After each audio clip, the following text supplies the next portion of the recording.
We're talking today with Mr. William Mulvey of Byron Center, Michigan. The interviewer is James Smither of the Grand Valley State University Veterans History Project. All right, can you start for us by giving us some background on yourself? What year were you born in? 5 June 1918, Chicago, Illinois. All right, and what did your family do for a living in those days? That was during the Depression. They didn't have a job. Nobody had a job. When you could find work, what kind of work would your father do? I don't know. He died when I was over there in Chicago.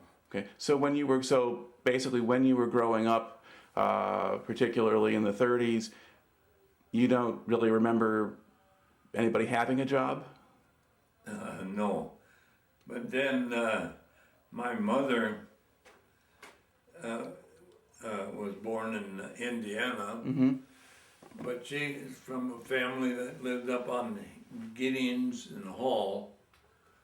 And my grandfather, Dilly, he was delivering, she took in laundry, and he's delivering it, but the horse and wagon that he's delivering with got too close to a streetcar on Hall Street, dumped the thing over and killed him. Wow. So my mother only had 4th grade education, but she had 13 children. Wow. So did she move up to Michigan then? Yeah, we lived over here on Woodward Avenue, Okay. right here. And let's see, did you finish high school? How long did you go to school? Rogers, and Beals Road at that time was 2-track, and Clyde Park was 2-track. No cement out here yet, and we had a 4-room school on the corner. What is 28 now on Clyde Park, and then they put the new school in and up to the 8th grade? 8th grade, I think it was. Yeah. So you went through 8th grade? There. All right. Then I went to the Navy in 1937. So what did you do did you stop school at 8th grade, or did you do some high school after that? No. Okay. No high school. Okay. Did you have any kind of job when you were a kid? No. Okay. At that time, back in my history, no. Well, there wasn't any jobs. Right. Did you do anything, there were any government programs, a youth corps, conservation corps, things like that? CCC and all that? Yeah. No. I worked for the WPA Okay. for about a week out at the old airport, which was out there on 36th Street. And then I got called for the Navy. But at that same time, on General Motors built their plant, BOP, Buick Automobile Pontiac, and they're under instructions that they could put that plant up out there on 36th Street, but they had to hire just local people, and all they could bring with them was people that was going to set the machinery up. So they put an ad in the paper that if you wanted to work out there when it was finished, my name went in, and of course a lot of others. But at the same time, the Navy. Now you walk, I'm going way out here at 28th Street, you had to go way down to Campbell Square for the Navy recruiter. You walk down there. Right. And then you walk home. So I went down there and filled out their papers, same time. Well, a month or a couple goes by, and finally I get a letter from General Motors. I could go to work out there as the man that sets up machinery.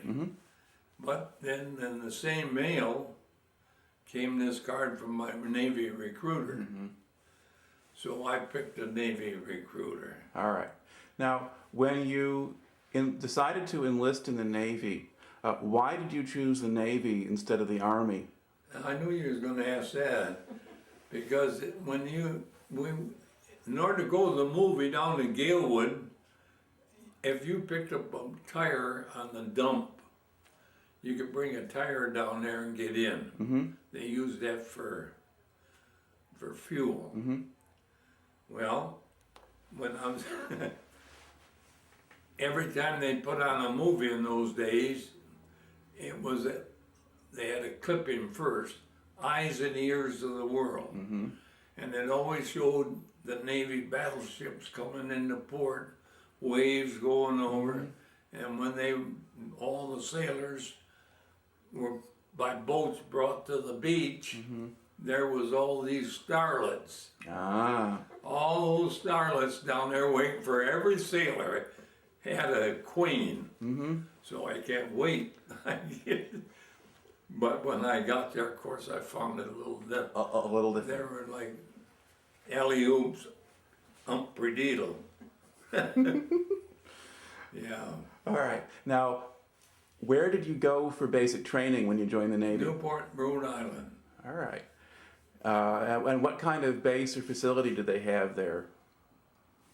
Oh, How would you describe it? just a regular training station. Mm-hmm. And I'll tell you another thing about that. We were there for 21 days. You got $21 a day. I mean, $1 a day for 21 for a days? month. Mm-hmm. $21. All right. And after 21 days, we went home for 10 days. Then we went to sea. Mm-hmm. But So did you only have 21 days of training before going on a ship? oh yeah, Okay. Because a little bit later on, usually the training period was longer. Now, in that short time then when you were in Newport, what did they have you do?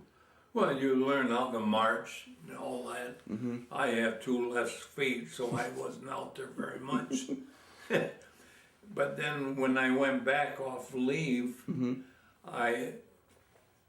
the people were out there. Now here's another fantastic thing for me. We had our cruisers in those days had 4 pipes, old timers from World War One, Right. and they're made out of steel. Now I know a lot of people can't believe this, but when I was a kid, now we'd walk across the railroad and take those steel spikes they used to keep the rails down. Mm-hmm. We'd pick up one of those and go down to Plaster Creek, Mm-hmm. and we'd toss that thing in the creek just to watch it splash. Mm-hmm. And it went down immediately. Right. Steel. Mm-hmm.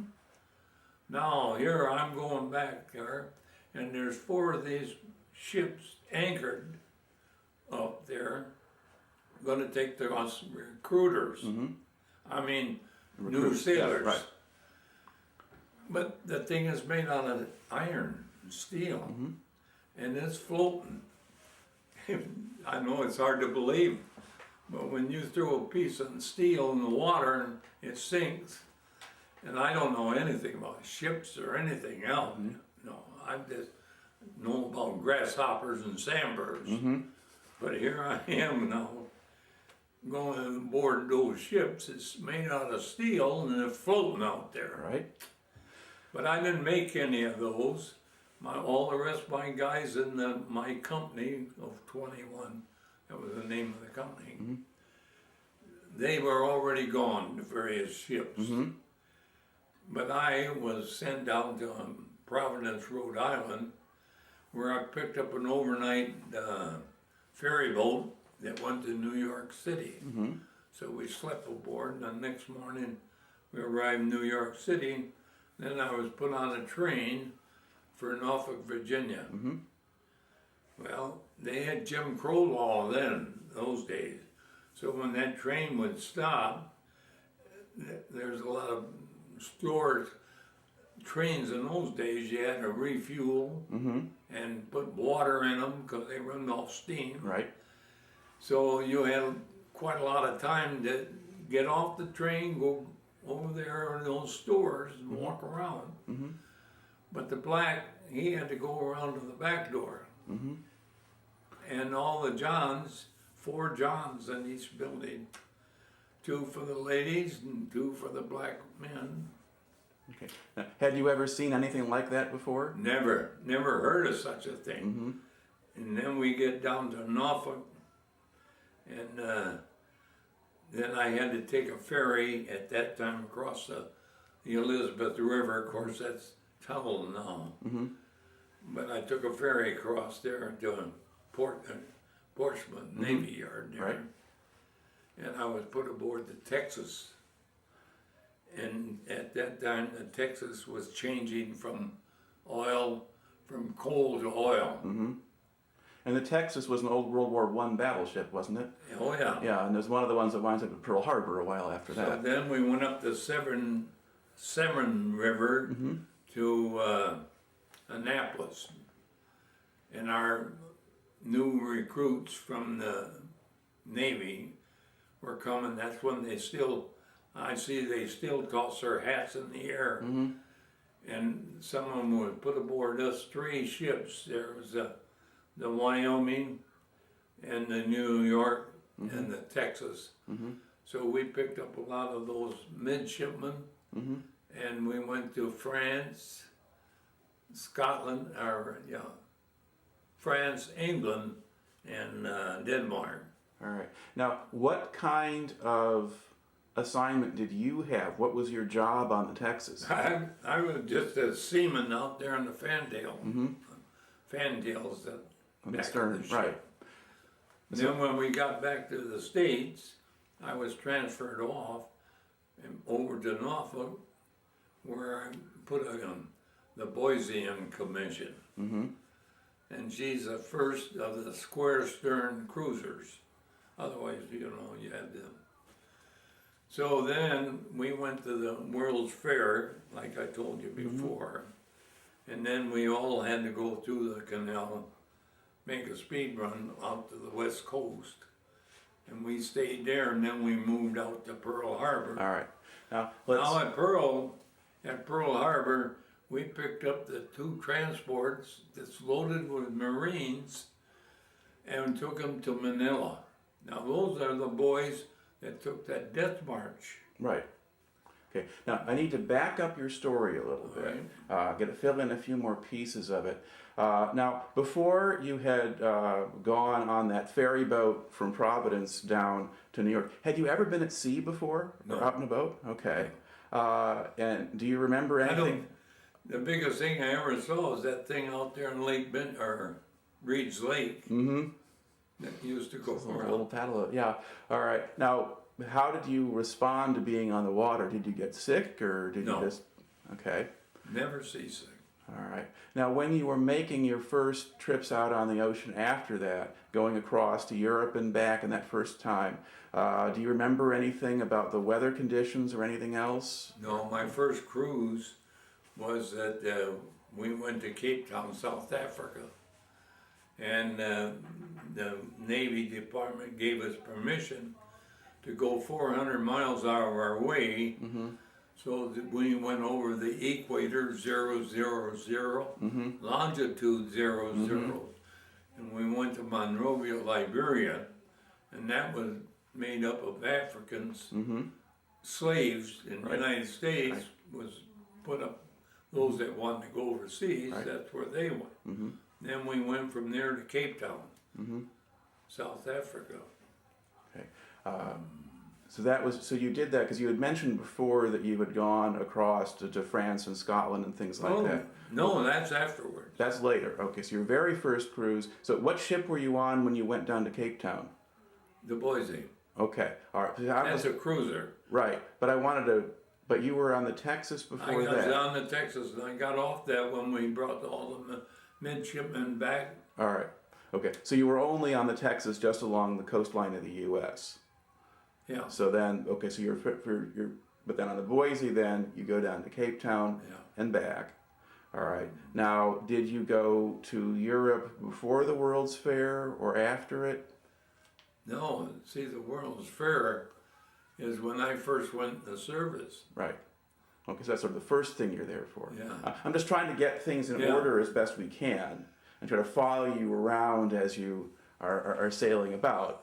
See, when I went on that train and everything, then you were down there in the Boise, and you want to know where I went from there first? Well, I'm just trying to get your story in order, because you go down to Norfolk and Portsmouth, and the first ship you're on is the Texas. Texas, okay. All right. Then I come back, and now I'm on the Boise. Now you're on the Boise. And what's the first place the Boise goes to once you get on it? New York City. Right. To the fair. Okay, now before we started the interview, you were telling me a little bit about the fair. And I'd like you to fill in a little bit of that so we've got that here on the record. Why was the Boise at the World's Fair? All of our ships from the West Coast and East Coast was at the World's Fair. I guess that's the first I don't know if that was the first World's Fair or not.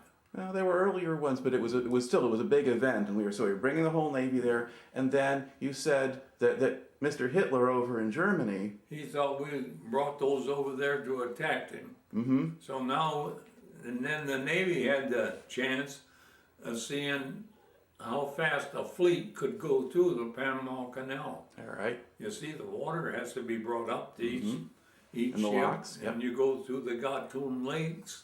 That's a freshwater lake, by the way.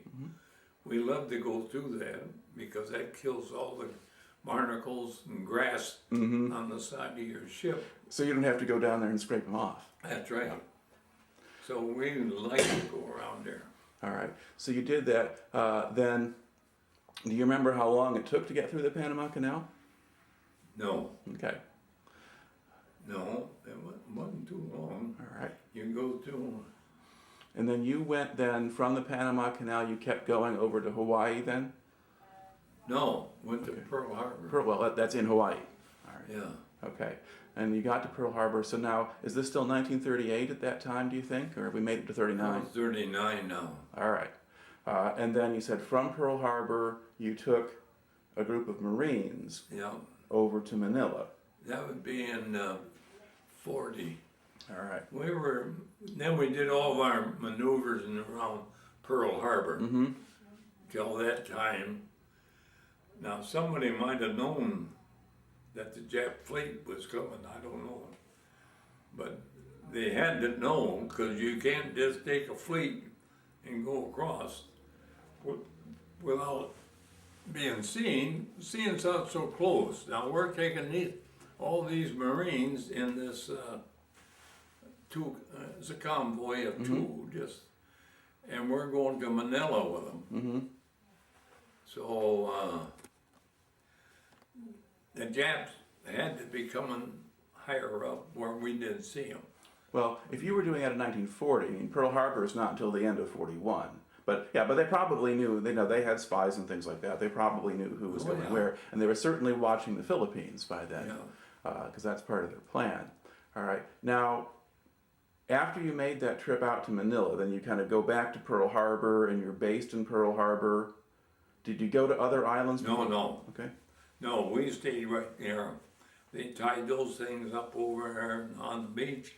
Clark Air Force Base is right there in Manila. But we can't go all the way in there because we draw too much water. Right. So we're anchored out probably about 3 miles. So you know that when you're a sailor and you want to go ashore. Right. Long ride in there in a boat. Now, did you get ashore at Manila? Did you get to go? Oh yeah. All right. And now, what was that like before the war? Oh, lively, and you rode in Caramel wagons, and that's their taxis, and they cost about a dime, and they were really like our pickups, but the seats were lengthways, and you just run along there and jump in there and sit on a seat, give the driver a dime. And that was it, and then whenever you want to get off, you just slid off. Just dump off the back. Yeah. All right. Then, did you stay around the Philippines for a long time, or did you leave pretty quickly? No. After that, we were out there, and now that's another thing. We're dropped anchor out there. Now here, on a Sunday morning now. We brought those out in the middle of the week, I guess. On Sunday morning, there's a big explosion over on the beach, and that's where Clark Air Force Base is. And that's where our 2 transports are tied up. And things are going up in the air.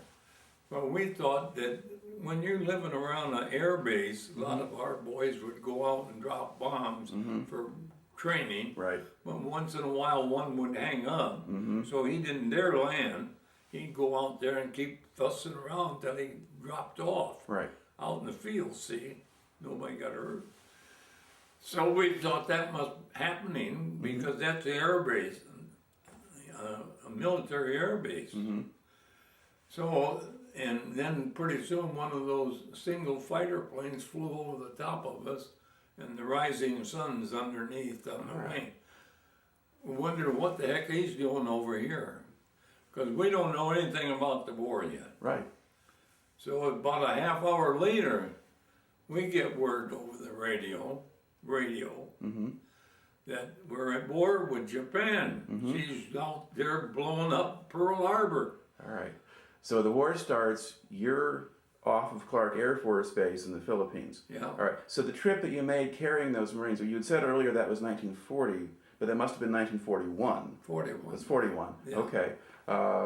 So, all right, that's where you are. Now then, what happened once you found out you were at war? Did the ship leave the port, or what did it do? No, now see, you got canvas down because it's in the tropics. You got to get that all down. Then they take all hands, send you up forward, and that's where all your storage lockers are down there.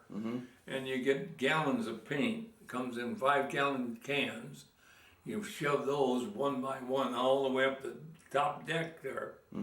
And then you go over to the storeroom where they had all kinds of swabs. That's a mop to people. and everybody, no matter what your rate was, pill pusher, work in the office, no matter what you do aboard ship, everybody's topside. And all you do is stick that thing down that bucket of paint and reach over the side with it and then slop it all over as far as you can. What was the Camouflage. ship? Yeah. Was the ship white or light colored before the war? Battleship gray. Just gray? All ships are battleship gray for years. Right. Because I guess there was an earlier period when they liked to paint them all white to make them look flashy. But basically they had to change it now into camouflage paint, and you had to do it right away. We never ever heard of camouflage either, but that we had to do something. Right. Because we're out in Jap country now. And then we went down to the Dutch East Indies, Guam. Right. And then pretty soon Roosevelt and Churchill would get on the radio. We didn't have TVs, you know. And we'll hold the Dutch East Indies at all costs. Horse feathers. We're in there about 3 or 4 days, and boy, they were sounding an alarm. We getting underway in the middle of the afternoon right now. The Japs are coming down there. Of course, the Japs wanted that because of the oil. Right. They have oil that you can take right out of the ground, put it in the bunker. A lot of places you had to purify it a little bit. But right.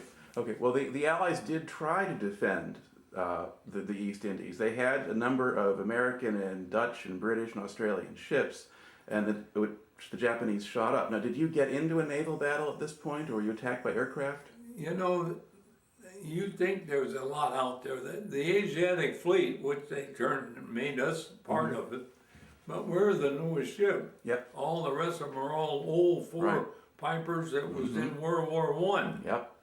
So now they were running away too, and we were supposed to meet them there in one of those places, and the Dutch has an admiral, but their fleet consisted of something like our yacht, Right. and they put him aboard our ship because we were the biggest. Right. And the Marblehead and the Houston. The Houston was an 8-inch cruiser, ours, and the Marblehead was a 4-piper, cruiser, and that's all they had for their fleet over there. So they joined. We're supposed to join them in this battle now, because the Japs are coming for the oil. But when we had him aboard, those mountain peaks there are 10, 12,000 feet, and you're going up through this channel, you could see small waves up in front of you. We're not thinking anything about it, but we're going pretty quick, because we want to catch up with that other fleet and get the Japs, because they're coming down that. And when we hit that reef thing, it threw all of us face down on the deck. But then when they got over those rocks and stuff underneath there, then you could feel it, you know, it's loose. Now we have to drop anchor. And we only had one guy that had the suit where you could dive down, see?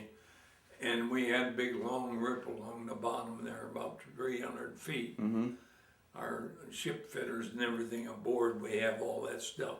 We covered that up that we could run on, but you couldn't fire your guns. If you did, you'd jerk those rip loose, it open, and we'd sink.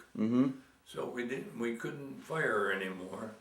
So now we left those people. They went up there. Of course, that's when the Houston got sunk. But the Marblehead got pretty well damaged, but she got out of there. But we're going the other way now. We went to Borneo. I shipped over in Borneo. My first enlistment was up. So I shipped over in Borneo. Now, what does that mean? I shipped over for another 4 years. Okay, so you signed up. You signed up. Yeah. So you stayed with the Boise. Yeah, I stayed. Well, yeah. Because they're not going to send me home. No, they might need you now. So now we went to Port Darwin, Australia, and we took the rest of these ships that's there. They went along with us. But Port Darwin doesn't have a dry dock for us. So we put those ships off there, and then we went on and around up by India.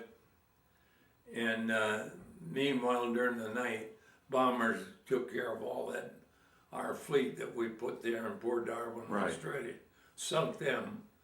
So now we're going up there, and they just changed the name of that big island off. Yeah, they call it Sri Lanka. It was Ceylon then. Yeah. They changed the name. We were supposed to go. They had a floating dry dock, but those days that would be for the traffic. You know, the ships that's only about 500 feet long. Your cargo ships, in other words. Well, we were supposed to go in there in the morning when that ship was going to come out. We were going to try to go into that dry dock just to get up high enough to repair some of that damage. But in the morning, when our guys are alert all the time up in the signal tower, they look over there like that. My gosh, that's a different ship on that dry dock. Boy, the old man got his launch out and away he went over there. Get all over it, tell those guys, they don't care if there's a war on or not, see? All they know that the captain is going to write them a check, and they got to send that to Washington, D.C., and they probably never get it back, their money. So that guy with that other ship, merchant ship, he just gives us money now. So he banks out. So now we go around to Bombay. We were in there about 2.5 months. Now that's another thing. Britain owned Bombay at that India. Right, they ruled India. So that dry dock's a monstrous big thing. But now those Indians, they don't have anything. They don't have anything. When they're digging a place there for a new apartment, they line up there by the 1,000, have a little basket under their head. People stand here and take a couple of scoops of dirt, put in that basket, put it on these people. And it's just like a train. And when you come back the next morning, you'd be surprised how far down they are. But now, they're going to fix our ship, and they're going to work on it around. Well, bamboo can grow pretty good size, so they have just a bamboo like that. Mm-hmm. And they're barefooted anyway. And we got pad eyes all the way around the ship. Hook a line in to hold our stages so that we can do work out there. Mm-hmm. All right. Now they're going to put theirs out there and put it around these bamboo, and they're standing on bamboo up there where their scrapers and stuff. Mm-hmm. Well, it drove the old man crazy. So he called them all off and took our ship fitters who we got, put them up. Mm-hmm.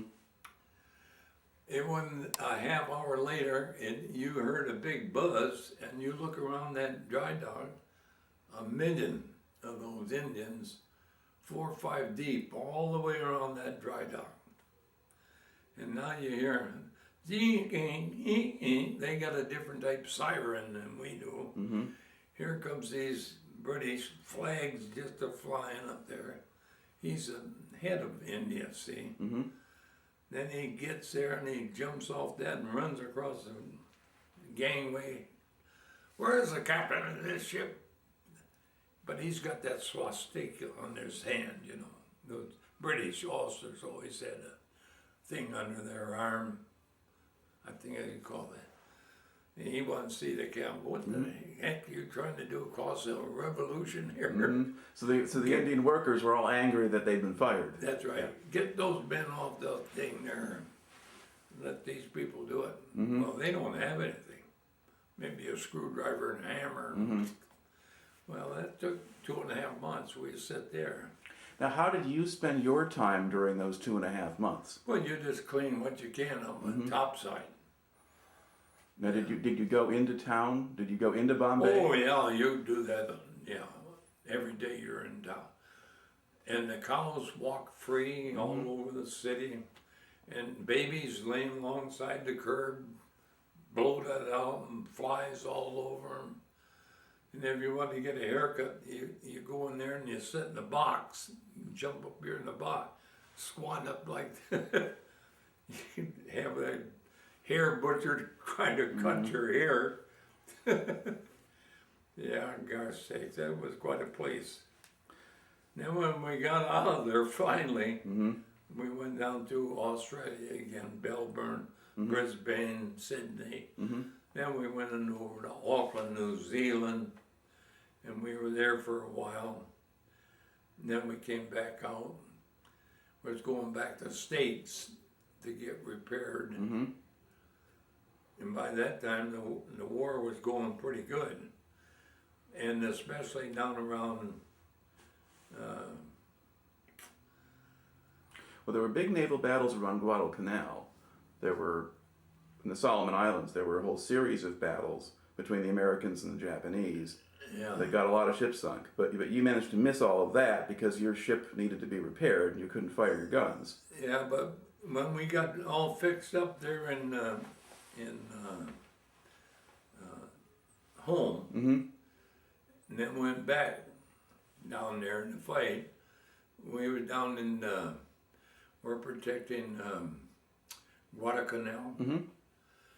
And the Japs had that all built up for years because they wanted to take over Australia. So now we're coming down there. And I remember one time we went there and the Marines were landing constantly, and they were beating up on the Japs, although the Japs been there for years. But our Marines were beating them up pretty good.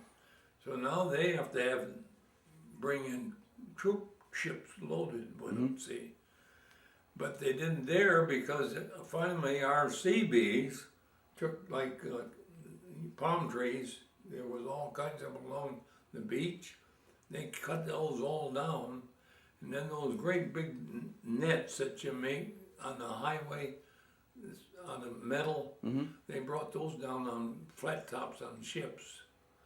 Brought those down, laid them down for fighter planes. Right.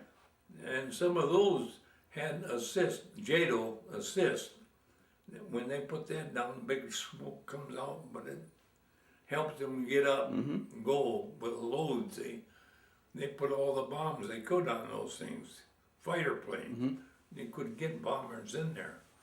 And then the Japs, they were getting the Japs pretty good then, the Jap troops. Right. So they quit putting them on troop ships. They knew how far that fighter plane can go and then come back, see, on his fuel. So then they bring ships, loads of their people down on troop ships, and then they'd stop at that line, and then they put them on their Jap cruisers. Or destroyers, and probably. destroyers. Right.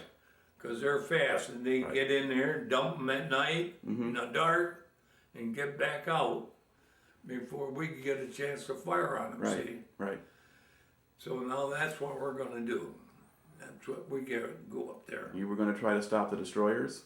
We're gonna stop those people from bringing them in. But they have cruisers, light cruisers, and heavy cruisers, and destroyers. Right. All right. Now, just before that, now we had a ship down there. I forgot the name of it, but you had the 5 Sullivan boys on it. It's all islands down there. Right. So when you're coming out here, the Japs were coming out here, but they have planes, and they can see our ships are coming out. So one by one, when they come out in the clearing, these Japs was sinking them, and those. The Sullivan ship? No, it was the Sullivan boys. Sullivan boys, yes. They were on an American cruiser that got sunk, yeah. I used to know the name of that, but they killed 5 of those boys. Right. That, Yeah, and those were in naval battles. Those were battles fought at night, and the Japanese could fight better at night than we did at that time. Because we were learning to use radar, but we hadn't gotten there yet. So but the Sullivans were sunk in a naval battle by naval gunfire. Well, we got that ship that sunk them. Right. Then at night, we went out because we knew what they're doing and getting those troops in. So we're going up to meet them before they can get down there on cruisers now and destroyers. So our PBYs go up, and now in the afternoon he's coming back. They don't use radios. He stands in the hatch up there. He's wig-wagging or signaling. Yeah. Yeah, semaphore. So they're coming down. They'll be there about 10 o'clock. They should be. So that's when we met the Japs, and we sank. Their destroyers always put torpedoes in the middle. We never did that. They had their torpedoes in the middle. And when they started coming down, and they were just about where that pilot said they would be, then we started firing on them. We can fire 90 a minute, 6-inch. Wow. And we hit those destroyers, and as soon as they always aimed right for the center, because you hit those torpedoes and cut that ship in half, and down they go. Right. So we sank 3 of them right now. But now we're coming along to the heavier stuff. So we're doing pretty good there, but I'm in turret 4, and I'm a shellman. I take the shells that's coming up out of the magazine and put it to go up to the gun. Right. Now, in this battle now, we got a hold of the destroyers. They're way out in front.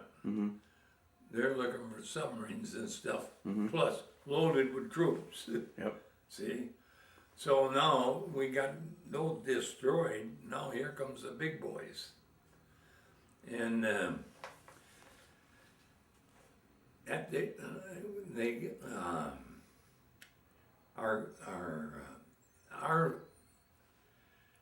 what I want to say, our barbettes, you know, barbette goes around here, and your guns are up here. Our 6-inch will stop 6-inch. But they're 8-inch now. When they fire those, it can't go through our 6-inch, but the nose of it got through, and then your explosives is out the end of it, and they blow up inside. So here we are fighting, and then you hear them say, Turret 1's been hit, all men killed. Mm-hmm.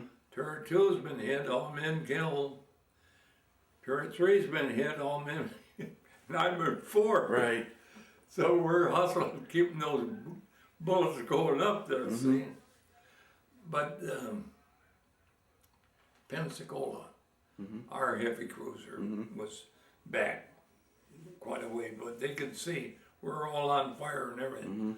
So they just pulled in there and sunk that guy.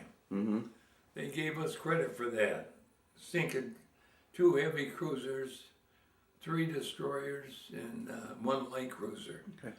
Now, were you using radar for aiming at night then? Did you have radar equipment on the Boise? Well, radar in those days, just like you mentioned before, was like our bed springs. Every time you went back home to port, you always got new equipment. That's how come they could put the A-bomb on. That's up in New York, or Frisco. But on this ship, on the Boise now, we're pretty well down on the front like this because we got big holes up there. But we gotta watch it because we don't dare turn lights on.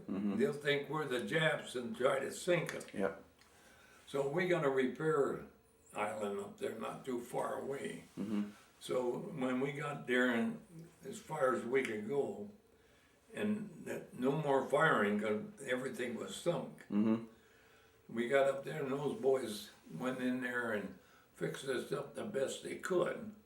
Now we go back to the States. Right. But now, when we get back to the States, we're supposed to go up to Napa, California, our Navy Yard, get fixed. Boy, we're looking forward to that because we've been out there all this time. But then they announced, no, your orders changed. You're going to the Panama Canal and you're going to the Philadelphia Navy Yard. And the reason they stated that at that time is because the population in the United States is east of the Mississippi. You can bet now it's west of the Mississippi, but at that time. So we went to there and got in Philly. Well, then they wanted us, while we're in there getting repaired, they sent us out, the petty officers especially, and the officers, to everywhere, like recruiters, to get. So, what's the big university in Philadelphia? Well, there's the University of Pennsylvania. No, Is one of them, and there's the one north of it, North Philly. They're good basketball players. okay. Well, But anyway, okay. Temple, maybe. Temple. All right. Temple. I am always yakety yak aboard ship. So we had a chaplain, and the skipper wanted them, all of us petty officers had to go out somewhere, talk to groups, churches, schools. Well, they picked me to go to the temple. And the chaplain would help me. We write these speeches up in a big sheet like this, talking about this, how many men we lost, you know, and how many men and ships they lost, and then try to get. Now it was supposed to be 17, 18-year-old up there. They got the president, and he had them all set aside for me. So when we get there, we're late, and so the president and the vice president is standing there waiting for this Navy car to come with us. I'm in my blues, you know, and all that stuff. They take a hold of me, and then as I get closer, now remember the old thing downtown for our people to go in, your seats a lot of people. Is it a bigger arena or auditorium? Yeah, arena. The auditorium, Okay. that's the word. All right. This auditorium was just like this one we have in Grand Rapids. And you could hear the noise in there. See, and man, they don't have that many boys. And And I kept telling that principal, I said, sir, I said, you got me in the wrong place there. I'm supposed to be up here with 17. Yes, sir, we'll take care of that. And they're practically lifting me up and hustled me up those stairs. And when you get across that auditorium, you know, where you do it, and then you go inside, that whole thing, all the bleachers, all the stuff now, packed. And all the professors and everything are in bleachers in behind the speakers on the stage. I kept trying to tell them, I said, friends, you made a mistake. They bring me right down there and bring me up on the stage. And there was a lady colonel, she's a nurse, head of the nurses' army, and several other high up. When they get up, of course, they walk up there and then they say, they're making, you know, talking to those big wigs behind me, and then students and friends, then they start off. I don't know any of that stuff. So, and there's no way to get out of this. I looked everything over, there was a door way over there, but I couldn't make that, they had it closed. So pretty soon they got me. They had to come over to get me out of that chair. My feet are going just like this. And they hauled me out there to that mic. And I told them, friends, I tell you, I said, I'm not supposed to be talking to you in this mountain here. And of course, the student body and all that just takes off more, see. And I said, you know, you people might think it's fun here, but it's not. Then you think you might get somebody to talk to you, but my speech, I can't. And then I'd tell them some more. I said, well, seeing as how you don't believe me, I got it written here, but as you can see, I can't read it. And that's the way it went up there. But finally, you know, little by little, when I keep telling them what I can't do, I'm telling them about the ships, the battle. They wrote a nice big letter and sent it to the ship. You know where it is? Davy Jones has been reading this all this time. Because when you get transfer, you carry your own. So now the Indy is down below. So it went with you to the Indianapolis, and it's still with the Indianapolis. That's right. It's down below. But it sounds like public speaking was scarier than being shot at by the Japanese. Well, say, you know,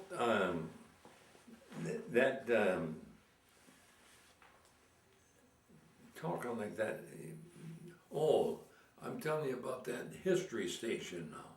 Several times they've gone out because they know the longitude and latitude. But they got something, at first I guess it only went down about a mile. But you see, they'll have their ship on. That the history ship, they got a beautiful ship. But they're trying to get something now, you know, our subs only go down, so. But they're trying to get something going down farther. They went there and they had the boys that was on the ship that's alive, that lived in California. 3 of them brought them along with them. They went out there and they went to McDonald's, and there was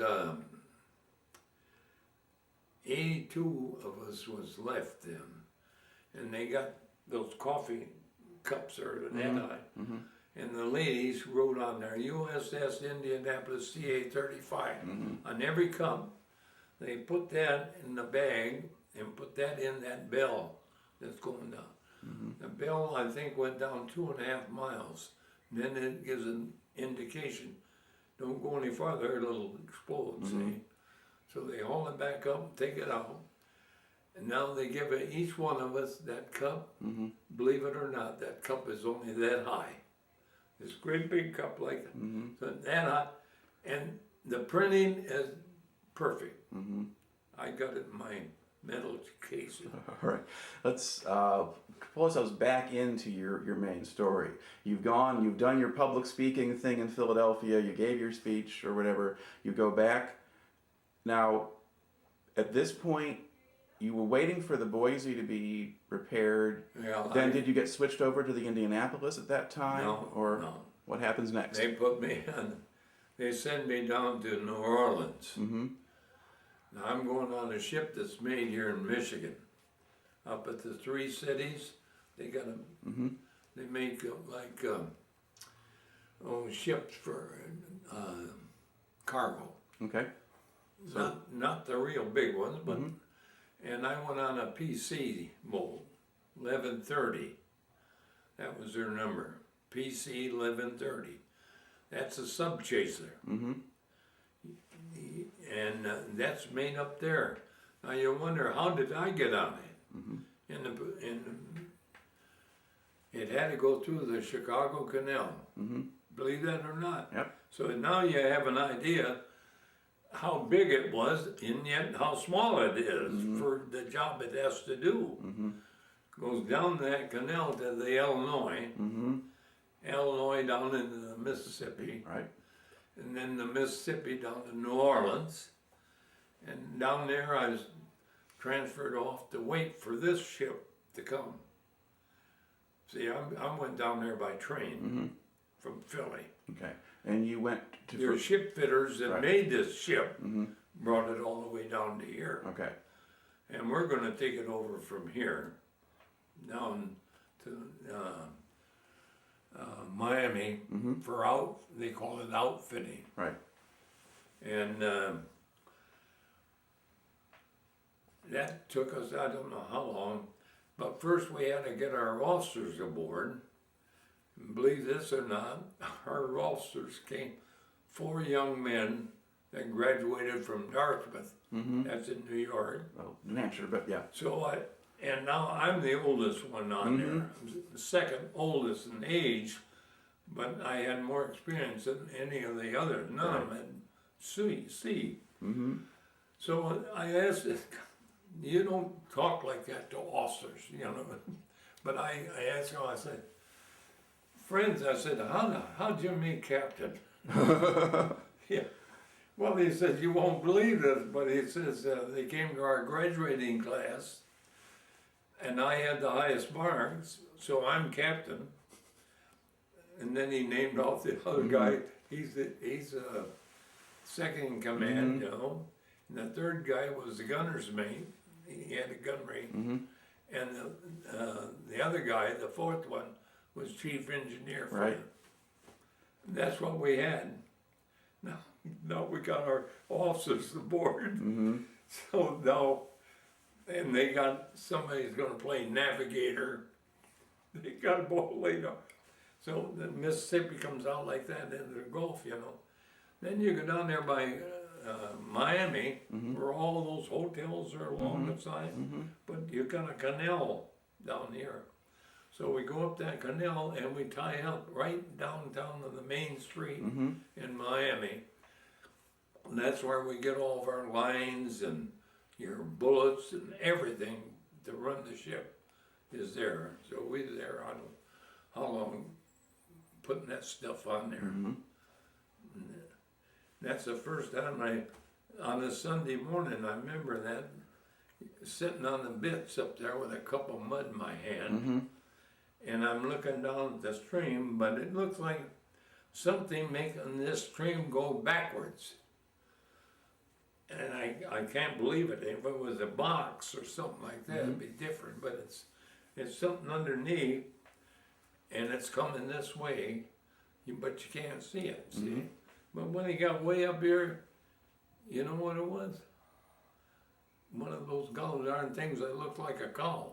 Oh, manatee. Manatee. All right. And he's going upstream with that face like a cow. Right. And I'm sitting here in the bits, he's right down there. Man, I never saw anything like that in my life. They went up there. But anyway, when we got all fixed out, we're gonna go practice. Mm-hmm. That's a joke. It isn't a joke, but it is. We go downstream out in the Gulf, and they have a real sub, and he's towing a target up here. Now this kid, he's not too sharp, a sonar man. You know, bing, bing. Then he's way down here with the sonar. Then he hollers up to the helmsman, right, 030, whatever, because he's looking on his gauge here, Right. see. And that's where that target's supposed to be. He's picking up. And this cabin up there, all the way around like this, they closed it all off. So nobody could see where we are. So off we go, and they bring that target up there. Now we're gonna fire at that target. The kid keeps telling him, and then he says, "Fire!" And when he fired, it wouldn't hurt anything. It hit something, but the thing went forward, way up forward here, and the target's way back here. Well, we did that several times. So was he shooting at the submarine that was towing the target? No, but he didn't even have that right. Okay. He was missing everything? Yeah, and when we put that ship, I'll tell you this too, when we started getting all our stuff aboard, this 3-inch we had on the aft, we had to take that in buckets of, it's like a grease and oil mixture. Cosmoline? Cosmoline. Our parts are down in there for the firing mechanism. So you open that bucket up and clean that all up and get it going to stick it in the barrel here. And when you want to shoot it, you can't. So, and I'm not a gunner's mate. I didn't know anything about it. This old gunner's mate he was a machine gunner during World War I. He's our gunner aboard ship, old man. So I go over to the tin can sitting over there, and got a gunner's mate, brought him back aboard. And he took that apart and he said, "See this? This is a parallelogram. You can put it in either way you want, but it'll only fire one way." He turned that thing around, put it in. Now we're all set. I'll tell you. And now we're going to take this, believe it or not, we're going to take this thing to Pearl Harbor. Okay. It's out of the water no higher than that. And we got a 16-inch Packard engine in it. And we're going up there and we get up to Guatemala. Now we're running out of fuel. So they got it on the map where to pull in. So we pull in there. But it's dark. Only one little light on that pier. So we pull in there and there's this big round, one oil tank. Well, nobody's around, nobody. So I and the captain walk uptown about a mile away. One light in that town. And we knock on every door there. Oh yeah, the guy that was in charge of that oil, he's right over here. Then went over there and knocked on his door. But he says he's not allowed to open that thing up in the dark. So we had to go back, go sleep there and get oil. Then we got back up to Balboa. That's the beginning of the Panama Canal. Right. And we went in there and then on up to Dago. And from Dago, we were supposed to go across to Pearl. So with all that messing around, we got to Pearl, and I just packed my sea bag. Now, normally, with real officers, you'd never do that. But I put the sea bag on my shoulder. I said, I'll see you, officer. I'm done. I'm finished. I'm going up to personnel, which I did.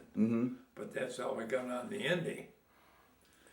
Because the Indy now, when you go personnel, they got every kind of ship you can think of, oil tankers and everything. They say, well, how about an oil tanker, Mulvey? I said, no, of course, no. That's work. That's a lot of work. Right. So they named off several other.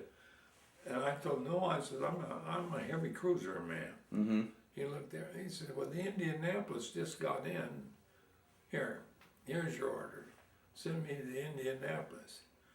Well, when I get to Indianapolis and I'm going up the gangway, the chief's quarters are over here. I walk aboard and give my papers up there. And as soon as the personnelman sees that, he said, man, we don't need anybody. We're chock full. He said, I can't just send you back over there. He said, go see the exec. He'll have to send you. So I go up and see the exec in his cabin. I told him where I was from, the Boise. My gosh, he said, I got the chiefs. I said, well, I know how many chiefs you got back there. And he says, I know how many I got too. I'm asking you, can you be my chief master at arms? I said, well, Commander, I said, I just went by the chief's quarters and they're chock full of chiefs. Don't tell me what I got aboard. He said, I asked you a question. I said, I can do it, sir. At this point, my tape is about out, so I'm going to stop that here.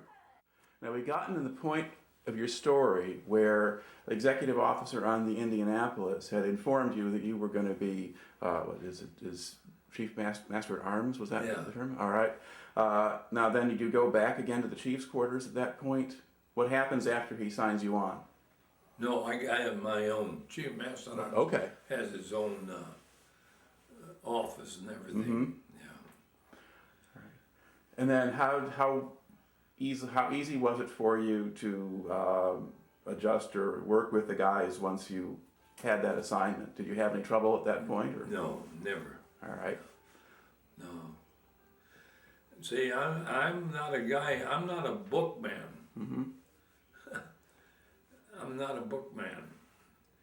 I know how things are supposed to go, but I'm not insisting that you do it exactly. We got to use some common sense on this stuff. So I always got along good with the crew. You'd never know that when you go down to reunions, when Donna would be with home. Do you know what that son of a gun used to do? They go on and on, you know. All right. So you're on the Indianapolis. Then where is the first place you sail to then once you're on the ship? Oh. Let's see, where did she go?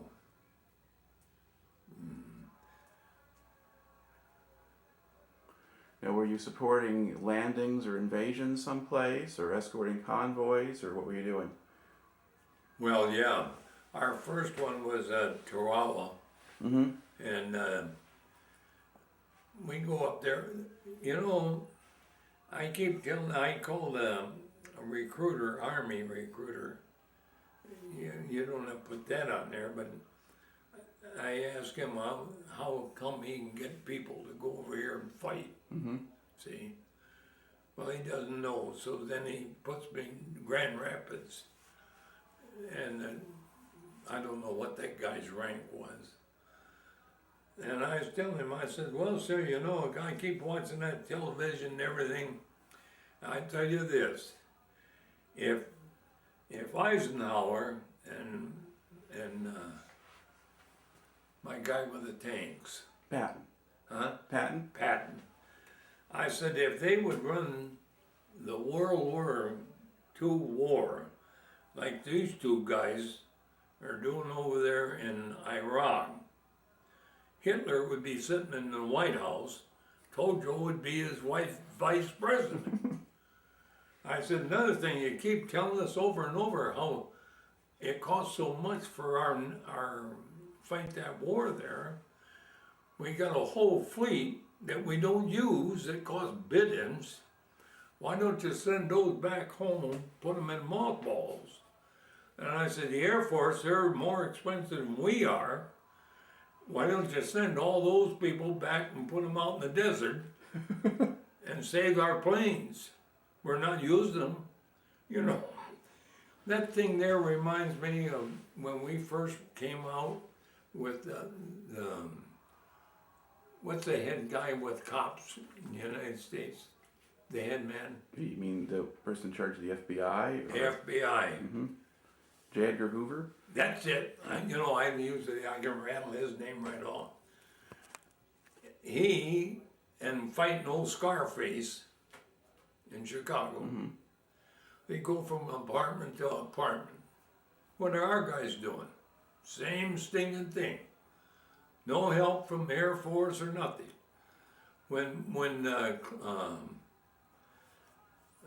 I think we're getting kind of pretty far off of the track of your story, which we sort of want to get ourselves back to here if we can. Let's talk about sailing on the Indianapolis. Yeah. Okay, so where are you going? That's right. Get back home.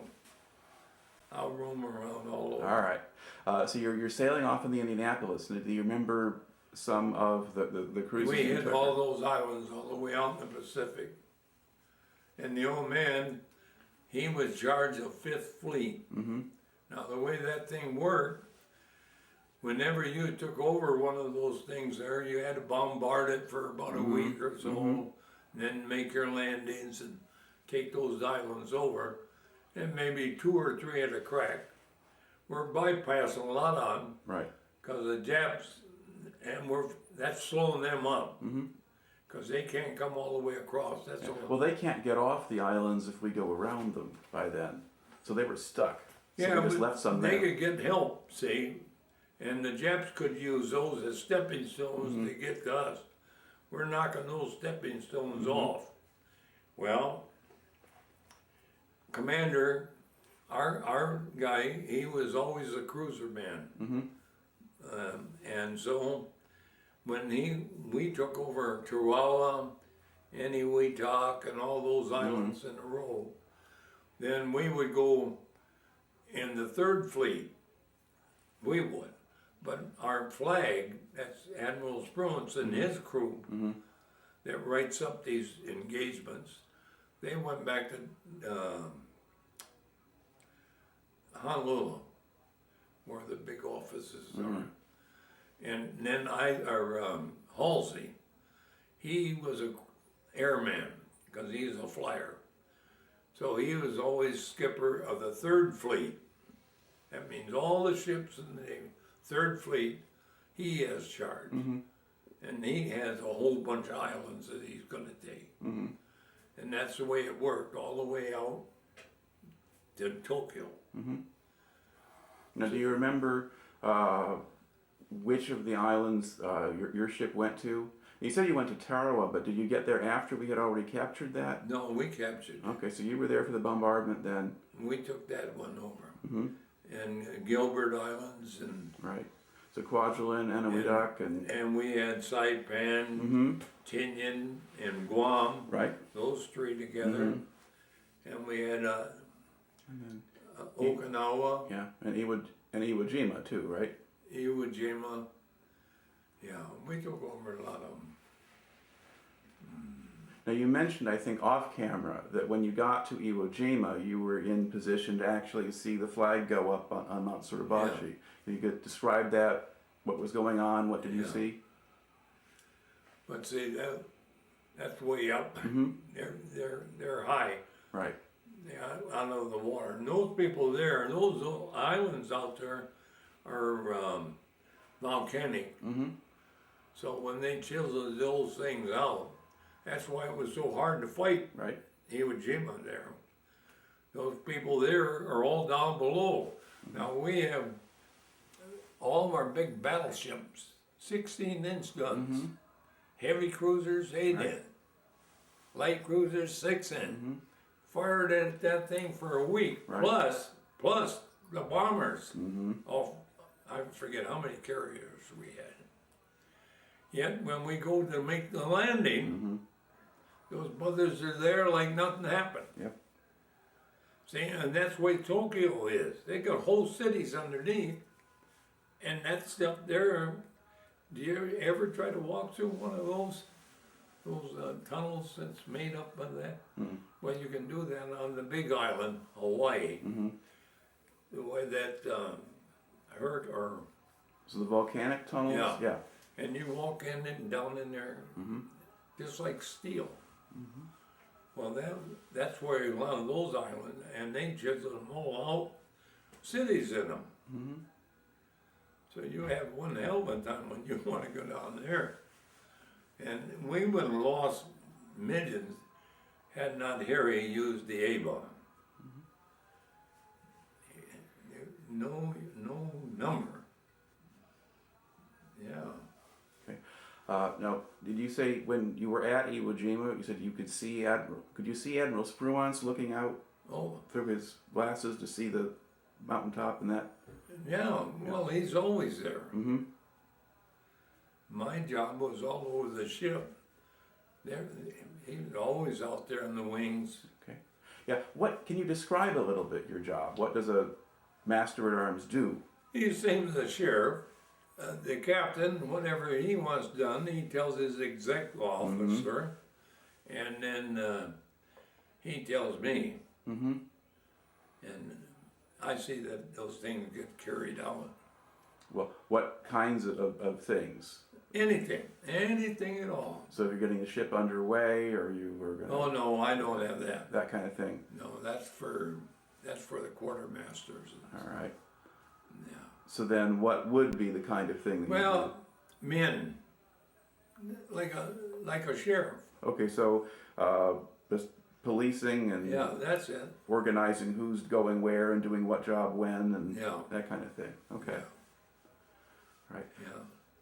Now, on a ship like the Indianapolis, did they have any, you talked earlier about sort of segregation society, did they have any black sailors who were on the Indianapolis when you were there? Oh yeah. And what jobs did they have? Well, when I first went aboard, of course, we're still under Jim Crow law down in the South. Right. So our blacks had their own compartment, and they had the officers' mess and all the staterooms and stuff like that. That's all they did. So they were basically servants at that point. That's right. Right. Now, did that change later in the war, or did that stay the same? Oh no, it changed when Martin Luther came along. Okay, that's a lot later. Than Yeah, that. well, yeah. But I actually was asking just during the war itself, while you were still on the Indianapolis, that was the only kind of work that they did. Yeah. Okay. Now, when you were at some of these islands, did you see any kamikaze attacks? Any Japanese trying to come in and Yeah, question you? yeah, we got that at Iwo Jima. Those kamikazes come in. That's another thing. If they would have done that when they came there for Pearl Harbor, right now you'd probably be eating rice with 2 sticks because they would have taken over. But what was I going? Well, I was asking you about kamikazes, and did you see kamikaze attacks? Yeah, kamikaze. Well, you got the whole fleet here, and when those guys are coming in to attack, that whole sky is full up of bullets off all your carriers, destroyers, everything that can fire. They're all firing at that plane. But unless you can hit a bomb that he's carrying underneath, you can blow off wings, you can blow off anything he's got. But if he gets there, he's going to land on that ship. See? Now, if they can blow off enough stuff so he can't keep it under control, they hit you, then he goes in the drink. But, yeah. Now, did the And so we got hit with a twin engine Betty. They call Betty is the name we put on when your identification of aircraft. Right. So And that was a twin engine bomber. This is a twin engine bomber. Right. And it's called the Betty. And he dropped 2 500-pound bombs. One went right down beside of it. The other one landed on the Fandale. They blew off a couple of our screws on the left. And they got a lot of our evaporators. And a lot of men were in there eating breakfast at that time. I forget how many got killed in there. Well, then we had to give up the flag because we couldn't do anything. So the New Jersey, that's a big Battleship, yeah. battleship, she pulled alongside. Now she has 16-inch gun, and her black powder is carried in big cans like that, and they're watertight, and they're aluminum. So she pulled alongside of us, and the flag used her, transferred over. And then we filled up all of our tanks there because 2 of our evaporators were blown up. And the evaporators make fresh water from salt water. Fresh water, and without fresh water you can't steam. Yeah. So then they put Marines guards on all scuttlebutts. Scuttlebutts you're drinking from. You can only drink water so many times. And then we had those tanks that we filled up from the New Jersey. New Jersey. That was for dishwasher, all that sort of thing. Yeah. So then when we got back to the state, got all fixed up, and then the yards take you out and you go out and do everything you can, and it passes. So now we got it. So now we come up to our Hunter's Point, that's right on Navy Yard right outside of Frisco. And now, at that same time, down in Los Alamos, they fire an A-bomb, which was successful. We have to get that out to the war zone.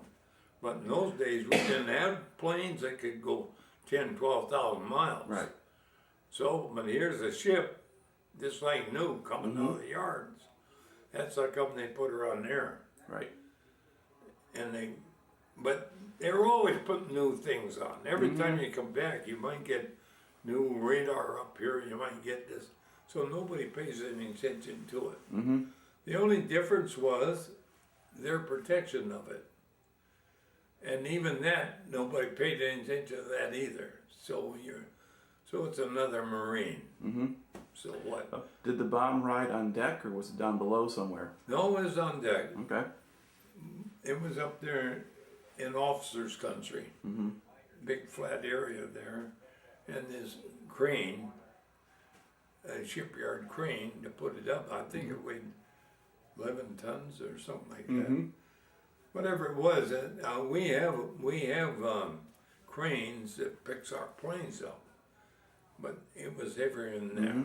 So the shipyard with a big rolling up, he put it on. Now when we get out to Tinian with it, well then they brought a barge out with a big crane on it, lifted it off. Right. But they could have told us, you could have told anybody, a couple ounces of thing, they're going to blow up a city. Right.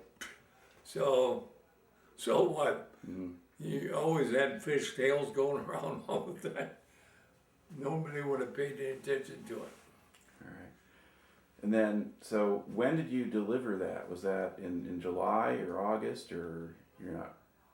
Was it just a few days before they used it, or did they keep it there at Tinian for a while? No, that went off the next morning. Okay, so you get there in August then. So you're right there, and then a couple of days later, the Japanese surrendered. We made a speed run, which you'll find in the World's Almanac, from Frisco to Hunter's Point in Honolulu, and then from Honolulu out there. And we only stopped in Honolulu to take on fresh vegetables and stuff like that, and more fuel. Right. And we have a speed run, and that's all in the World's Almanac. And then we got out there, and when we arrived there, senators, admirals, who's the admiral that didn't get, or the general? MacArthur? MacArthur, he was aboard, all kinds of. Now, you asked my job. My job was to keep all enlisted men forward. I mean, aft to forward, because all these big wheels are all up there, and they come alongside with that barge with the lift on it, and they took it to the beach, and then they get it prepared right then and there for the Enola Gay. Now, Kissimmee, You know where that is? Right outside of Florida. Florida. Yeah. So I went out there and what's that general's name? You mean MacArthur or? No, that flew the plane. Oh, Tibbets. Tibbets. Yeah. He's there and he got a big picnic table there selling his books. Mm-hmm. Well, this place here have a lot of Zeros, all kind of enemy planes, but in that place they all fly. Mm-hmm. And he had his thing there and a big advertising, sell his book about the A-bomb, taking it over. So I get in line with him, but I get up there. And I told him that, I said, I'm not going to buy one of those because I'm one of those guys that brought you the thing. Mm-hmm. But then soon somebody finds out that you were on the Indianapolis. Well, now they're all talking to me. I said, geez, I got to get out of this line. The general had me shot. So I went outdoors. Mm-hmm. But, yeah. Okay. So you deliver it, and then they go and they use it. And were you still at Tinian at the point when the Japanese surrendered, or had you sailed out already? Did you stay at Tinian for a few days? Or? No, we dropped that bomb. We dropped the bomb off and got underway immediately for Guam. Mm-hmm. Now over in Guam, we're supposed to pick up an escort because a cruiser doesn't carry sonar. Mm-hmm. And we're supposed to pick up a destroyer. Right. But they couldn't let any go because the big jump is going to be almost immediately for Tokyo. So sent us by ourselves. And then they forgot to tell us that there was a submarine just sunk a ship out there in that same area. Mm-hmm. So we didn't know about that. All right. And now, then they wanted to get the old man, they gave him a court-martial for not zigzagging. Mm-hmm. But they brought, the first time in history they ever brought an enemy to our port to be on a board against the... All right. Now, at the time that your ship was torpedoed, okay, was that right before the Japanese surrender or right after? We don't know. Okay. Because one of the a reason for not zigzagging might be if the war was over. We don't know anything Okay. about it. All right. Well, that can be looked up. But anyway, basically, can you sort of now tell us what you experienced then? Do you remember what time of day or night it was when the ship got hit? Well, probably around 12 o'clock, that's what they say. At night or at noon? No, at night. At night. Okay. So middle of the night, ship is torpedoed. Were you on watch then, or were you in bed? Oh, I always slept in the hangar Mm-hmm. because I never smoked and I never drank. Mm-hmm. Believe that or not, 30 years. But anyway, I was in there and the thing took two jerks, definite jerks. I mean, when you got a ship weighs that much, anytime anything like that goes, you got to hit something pretty hard. Mm-hmm. So I came out on the quarter deck. That's the quarter deck because you get a plane up here on the hangar, one over here. And just at that time, then the second time, when I walked out there to see what's the matter, the exec, Commander Flynn, was coming down from topside. And he hollered, and that's my boss, Commander Flynn.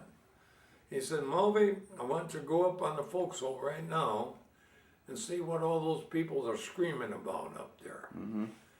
Well, we know now, in the first place, they thought a boiler went off. Nobody even thought about a torpedo. Right. We thought it was a boiler. And so the exec was going to go down below in the engine room and see what's happening down there. And then another jerk, and now here comes this ball of fire right down here on the deck down here, underneath, coming through here, and he just stepped off that, so he was fried right there, just like that. And I never did get up to the forecastle because the ship kept taking jerks like this, and we went down about 5-6 minutes. And you couldn't do it. You're here now. Here's the side of the ship that's way up here, coming here, and I just slid off into the water. All right. Now, when you went into the water, did you have a life jacket or anything like that? No life jacket. No life jacket. At that time, I wasn't worried about life jackets. Anyway, the ship is still going. Pretty good clip. So I'm out here. Of course, there's a lot of them because they're all going off as the ship is moving. Right. And but now you got fuel oil, probably that deep. So you're getting that away so you can breathe. See, I haven't got a life jacket, nothing. I got to worry about staying afloat and getting out of this oil. Right. And then there was 2 of those cans that during the day when we were going out there, we took guys right out of boot camp that didn't even, they'd only been in boots about a week or 2. Didn't have any experience at all. So now this kid is floating by me here. He's got 2 life jackets. So I take one of his. So later on this story, when I'm giving a talk to a group of kids, one of the girls asks, "Why didn't you fight that guy and take your life jacket?" You know. But the thing is, I had a life jacket, and those life jackets that they had, they issued us life jacket when we started going to war. And they were about this high, and they're made out of rubber and things. They fit around you like this. Well, then we would bend it over in half so that you could do your work. Right. See. Now, in an emergency, you just take this clip here, open this thing up, it's about like this. And then there's a little CO2 thing there, fill it out. Right. But I never had one, but those guys that did have one, and just relying on that, that didn't work. Because that thing being laid over here and you're doing work, scrubbing and everything, all the way around this edge up here, leaks. Oh. Little So leaks CO2 all the would way leak around. out. Well, and you've used your gidget to blow this up, so you don't have that. Now, it'll take about a day, I found this out later, it'd take about a day for this air in here to go down to nothing. So, also around here then, you had a hose about this long, and you just open that up and then you blow. But after a day or 2 out there, in the sun and everything, your lips got so big, you can't put it around here and you can't blow on it. So now they haven't got a life jacket, so they haven't got a life either. Now, did you have a different kind of life jacket, or one that could keep you afloat? Kapok. You had the Kapok one, so that would just keep floating because it was lighter than the water. Well, we have Kapok all the way around the ship in nets. Right.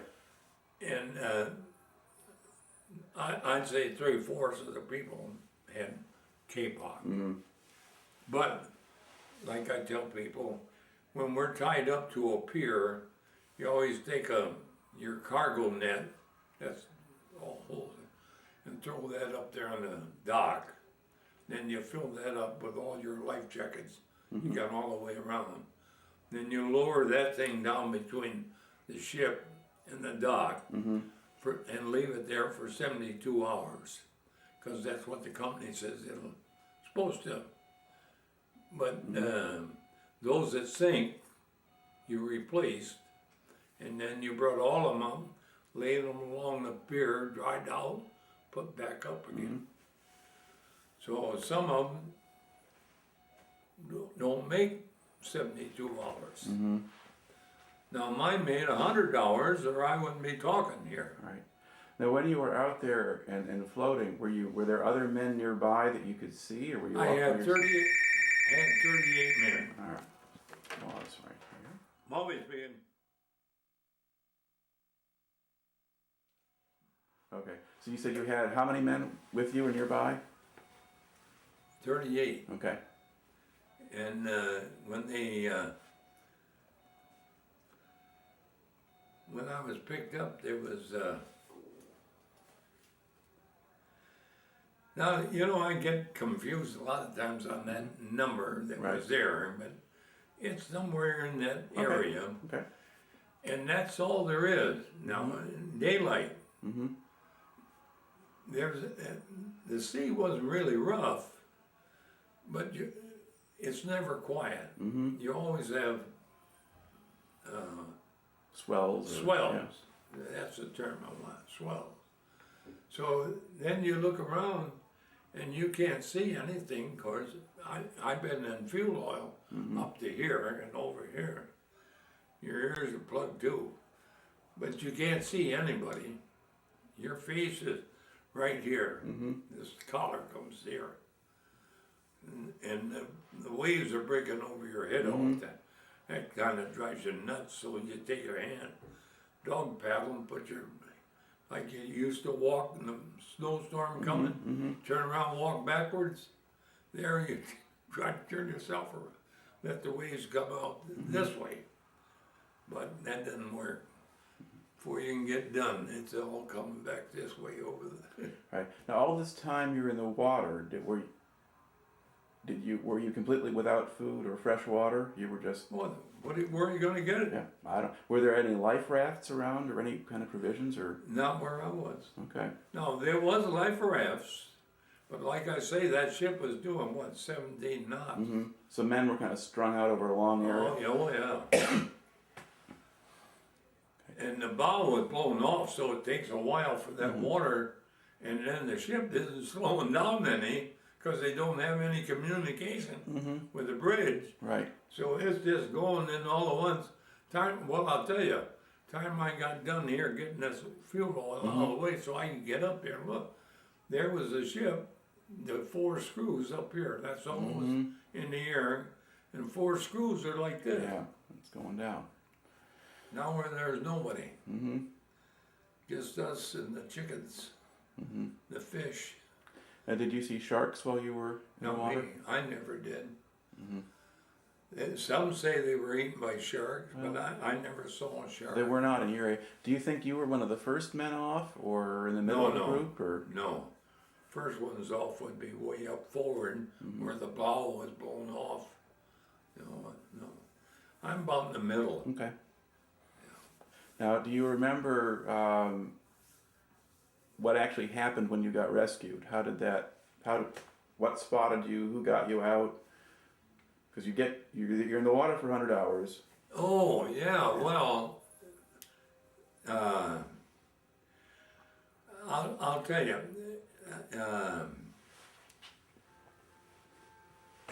Somebody else was out in the water for a while during the war.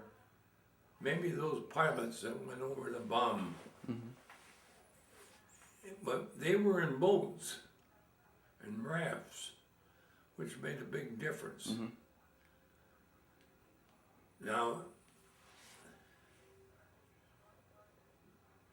what was your question? I wanted to know how you were rescued. Yeah, now that thing there, yeah.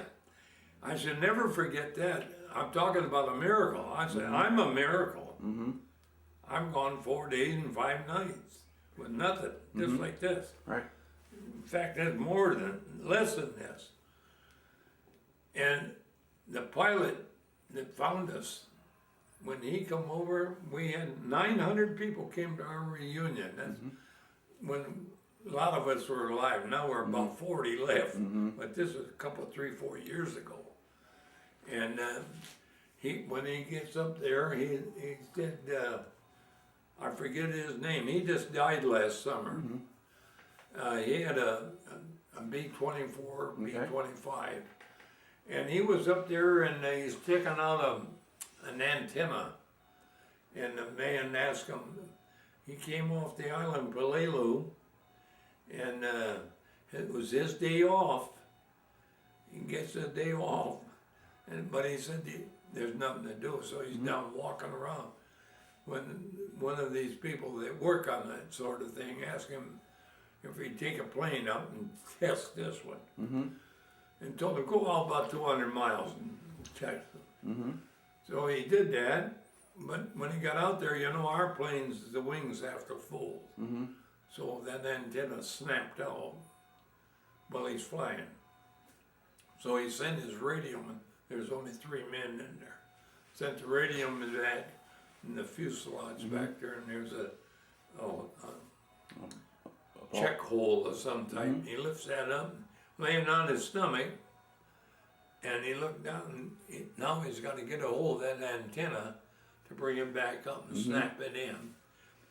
And just at that time, here you got whole 1,000,000 acres of water. And now he goes on to tell even further that your head up here, he can tell you how many cubic inches you got here. That's all sticking. He's up here about 5,000. And then he says, well, before I go any farther with this, I know that most of you friends out there have flown and looked out of portholes and saw semis going down the highway. They look like they're about that. Yeah. He says, here, all I got, I can't ever remember the cubic inch. Sometimes I told Donna, I said, we ought to get out the tape and let me see what I got here. Of course, he'd tell me I didn't have anything, but but anyway. And he said, now you take that, and if you see anything in the water, a board or anything, water slopping over that. Well, plus this little spot, water's going over like that, and bubbles on both sides. You're 5,000 up there. He says, that's a miracle, friends. He kept telling people that all the time while he's talking. So he saw one of the crewmen, and at that point, he wasn't looking for you. No. No, he was just out there, and he knew enough. So he sees a head in the water. And then what happens? This man that's laying there to get that antenna, he hollers up there at the cockpit that something didn't look right. Now, he didn't know what it was. And the pilot hollered back, well, it's probably fish. He said, no, sir, he's seen that fish, and this is not fish.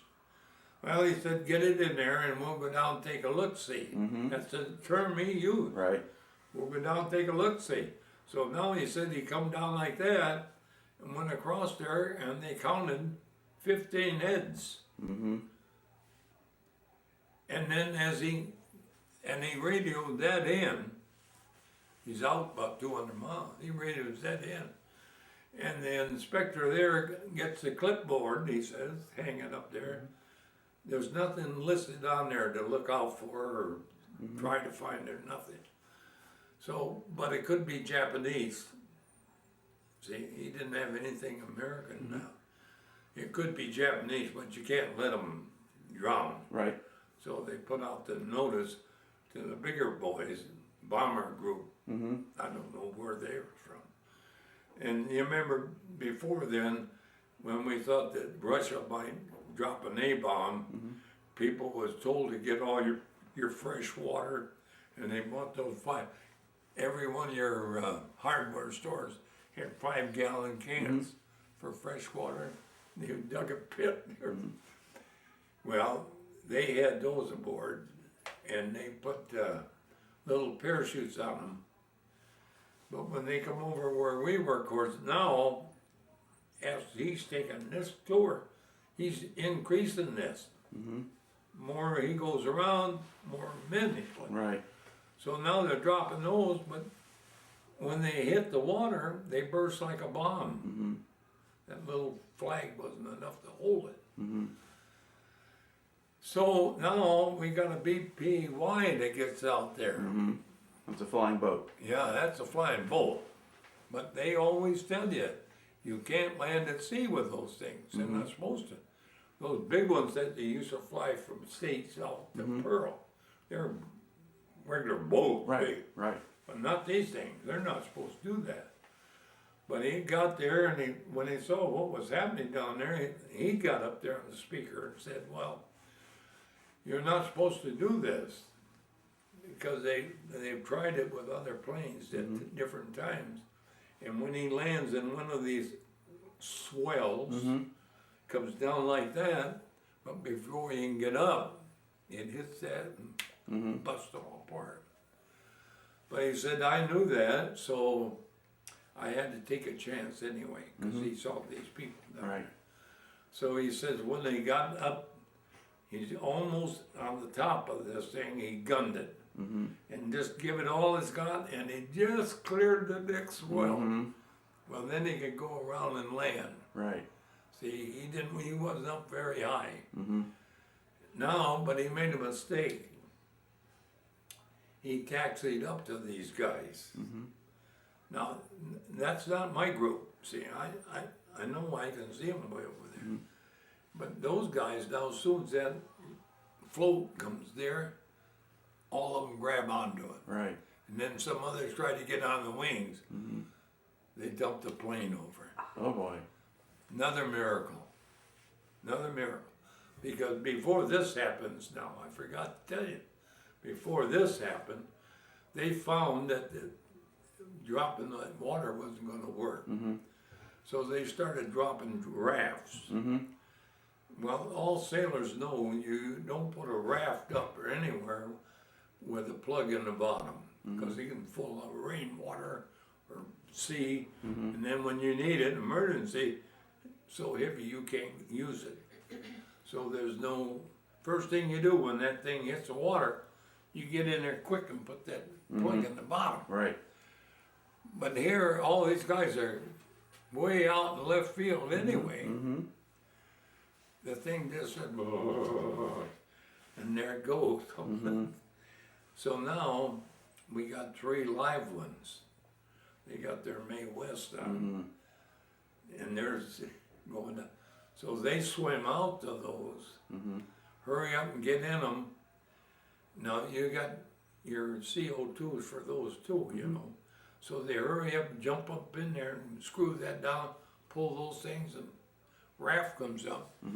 But now we can't get in them anyway. We're all sunburned and we can't make it.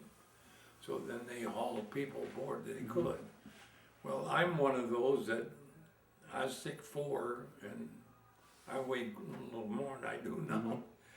And so what they did, they took my arm, and you know, around the raft you got this, and then you got those little spindles around there to help it float.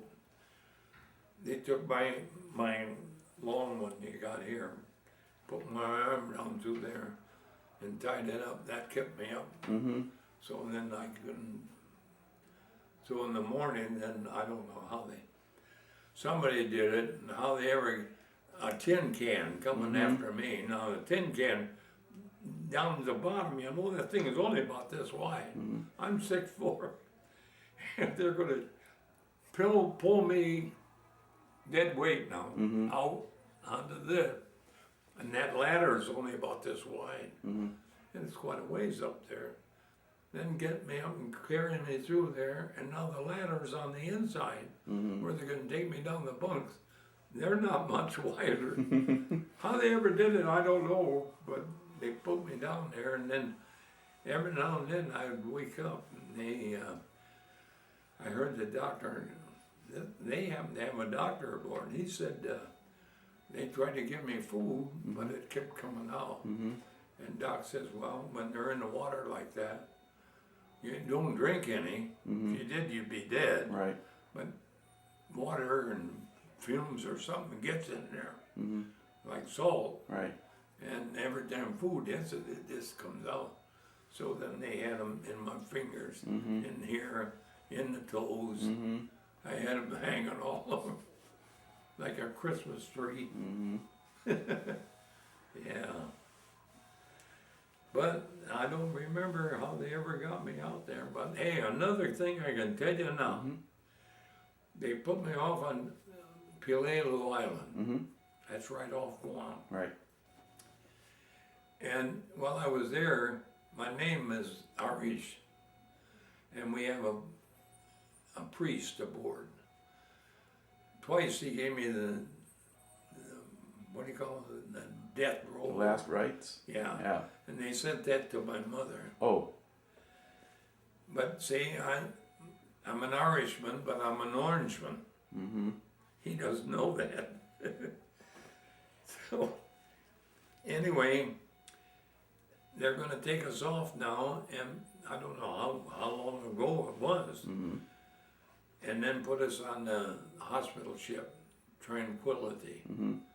That's a big liner, you know, Right. painted white Right. with red, The red cross on crosses it, yeah. and lit up all the time. And they had put me on a barge to take me out there because she drew so much water, she can't get up to the little Yeah. island. Yeah. So they haul us out there and then haul me up. But I'm 6'4", and your steel stretcher's 6 foot. My head was hanging over. So they put that, he went there and got his bunk, opened it up, took his blanket out, put it under here. Mm-hmm.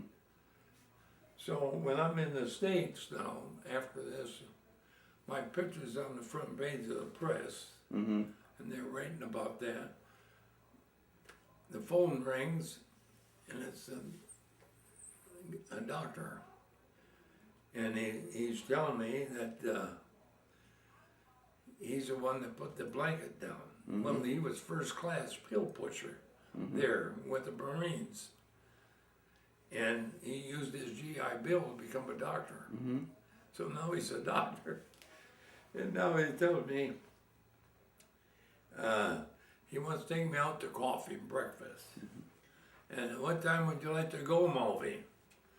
I said, well, seeing as how you're a dog, I said, you probably don't get up to 900 hours.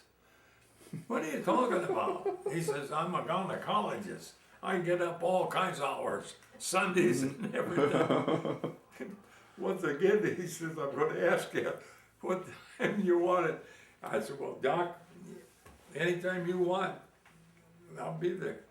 So several times now we've gone out. And I got a letter here somewhere. I just got it. He said it's time for us a coffee, but he didn't know Donna has passed away. Mm-hmm. Yeah. All right. Yeah. So you managed to survive all of that. You get back to the States. Now, did you leave the service then at that point when you got home, or what happened next? Well, when I was home, I had to get a job. Mm-hmm. And they had jobs listed in there, so I thought, well, I'll ride, try to get in with Greyhound. Mm-hmm. They had it, because in the Navy, you rode Greyhound here. Mm-hmm. Mm-hmm. So I went down there and signed up, and then it says there your experience driving. Mm-hmm. Well, I was always in the Navy. I put none. Now I'm walking out, and the guy hollered at me. I'm almost this true. Mulvey, come back here. And I come back there. That's once again why you use Mulvey. Mm-hmm. I went back, and he said, this thing here says your experience. I said, well, I don't have any. I just got out of the Navy. I've been in the Navy forever. He said, that's all right. Be here in the morning. Well, this whole garage is full of guys that drove snow trucks and gravel trucks and whatever. And now they are, holy smokes, and hard up for drivers. But that's how come I got on with Graham. Okay. Now, did you sign up for the Naval Reserve at some point? Yeah. Okay. Because I wanted to, I've been all over the world. So I thought, well, I'd like to sail in the Great Lakes. Mm-hmm.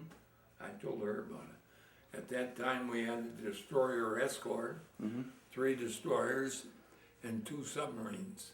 And the submarine was down at Navy Pier in Chicago, and the other one's up in Indiana. So I was just out there, and they Canada put up a squall. Said, man, we've had a what do you call it, fence along or whatever you want, for over 3,000 miles for years and years. And now it doesn't look right to the world that you got a fleet on our border. Mm-hmm. So they took the fleet out, but they left 2 submarines. Mm-hmm. And who's this good movie star you got, young guy? Maybe you don't go to movies. Was a lot of movie stars. Yeah, but this, but he's a well-known one. Anyway, he wanted to make a movie of that Gidget, one of our subs. Mm-hmm. Say, I gotta go to the John. All right, we'll pause right here then.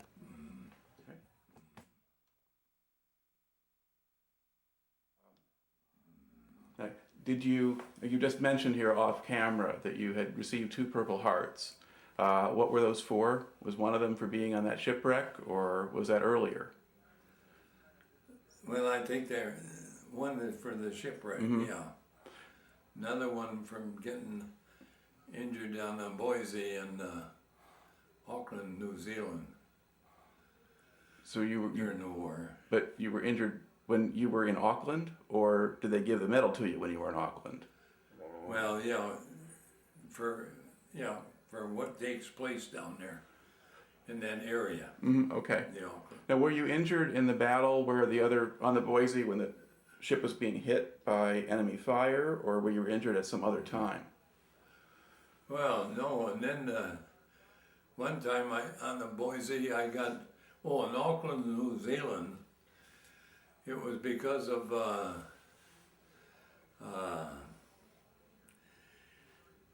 we were tied up to a pier, but they only have piers on the ocean part. Mm-hmm.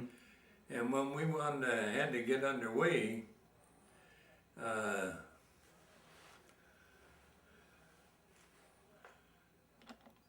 we couldn't get away from the pier. The wind was so strong from the Atlantic that they sent us a seagoing tug because they don't have small tug. And he had to put a cable on there, figure 8 on the bits. And then he gives a long whistle, he's going to pull us back. Well, we were 4 men on that because none of their eye splices fit American stuff. So we had a jury rig that thing up. But 2 of the guys, as soon as they started missing there, they jumped away, and I and the chief stayed, tried to hang on to that thing. And it knocked the chief way down there by turn, the 5, and it cut his foot off at the ankle. And mine, they threw me up on the hangar. And now I was in the sick bay, I don't know how long. But yeah, we had to get out of there because somebody's coming. But that's the way that goes. Right. Okay. Now, before we took a break here for a moment, we mentioned that you had joined the Naval Reserves, and then did you get called up for the Korean War when that happened? And then what kind of assignment did you get then? Were you back on a ship, or did you stay in the States? No, they sent me down to Philadelphia Navy Yard. And let's see, was that Philadelphia? No, gosh, I don't know what. I was in Philadelphia Navy Yard, that's right. Then they transferred me up to it would be just over the bridge into New Jersey for a heavy cruiser in the yard there. They took the aft gun mounts off that 8-inch, and they put on Was it guided missiles or launchers. right, missile launchers, right? No, not Or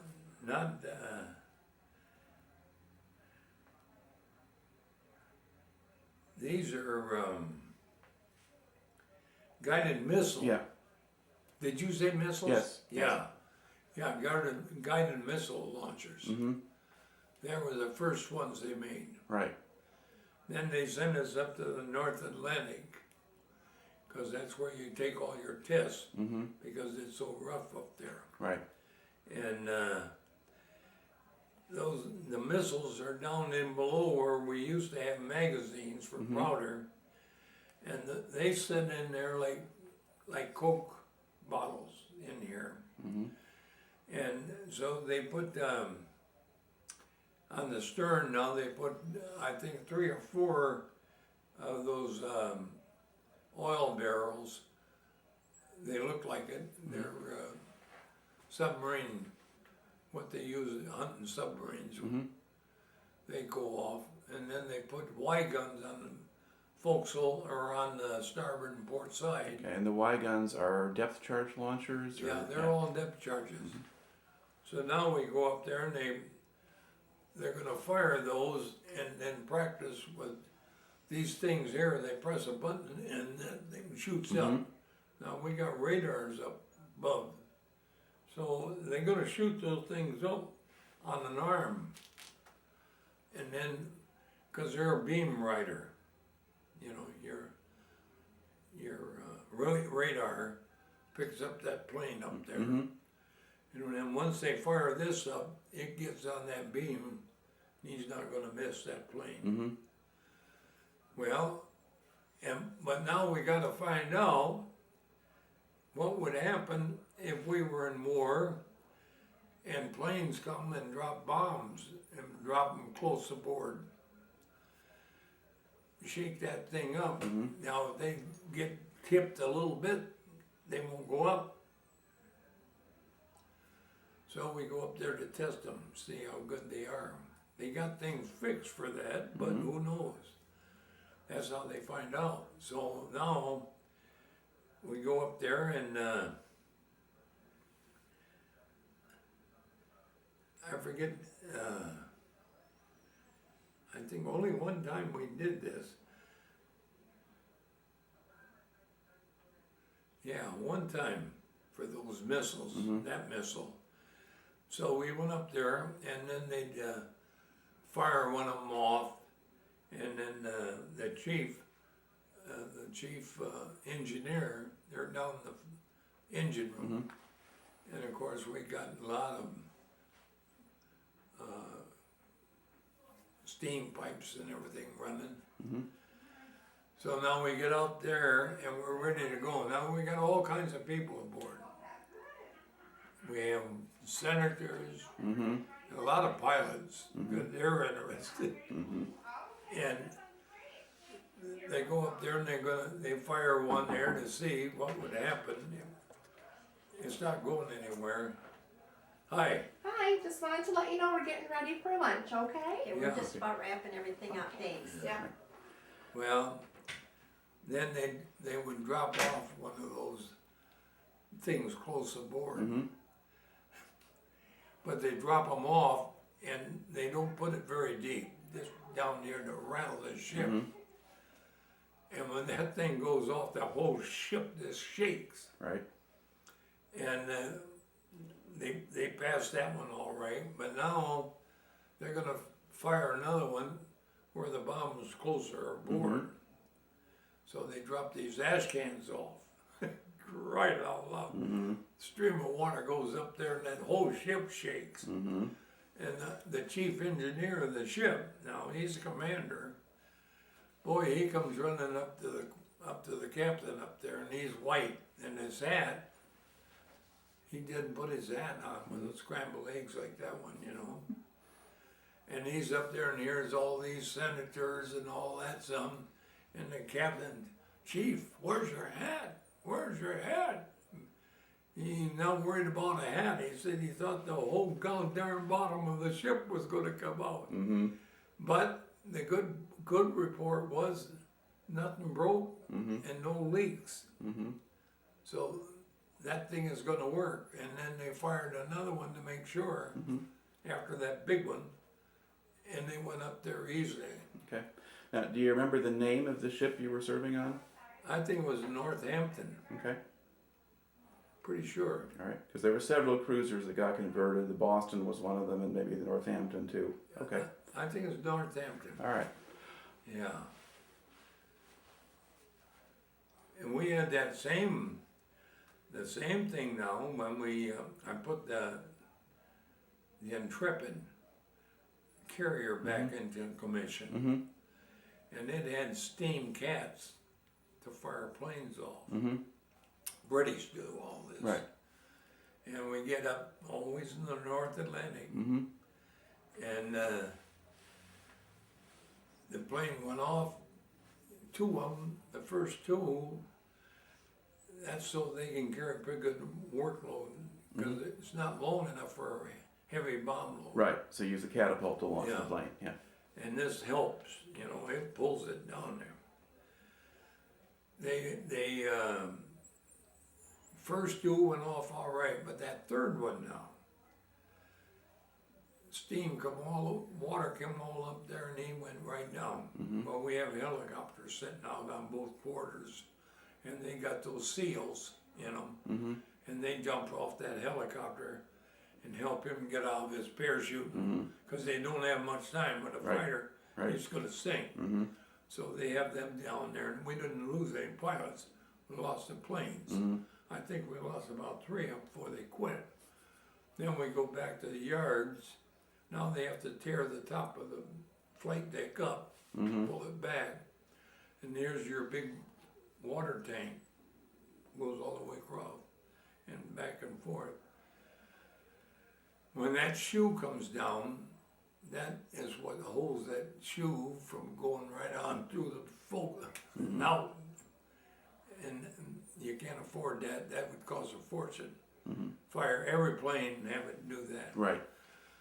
So we go back to the yards, and they tear it all apart, and you know what they did? They put baffles in it.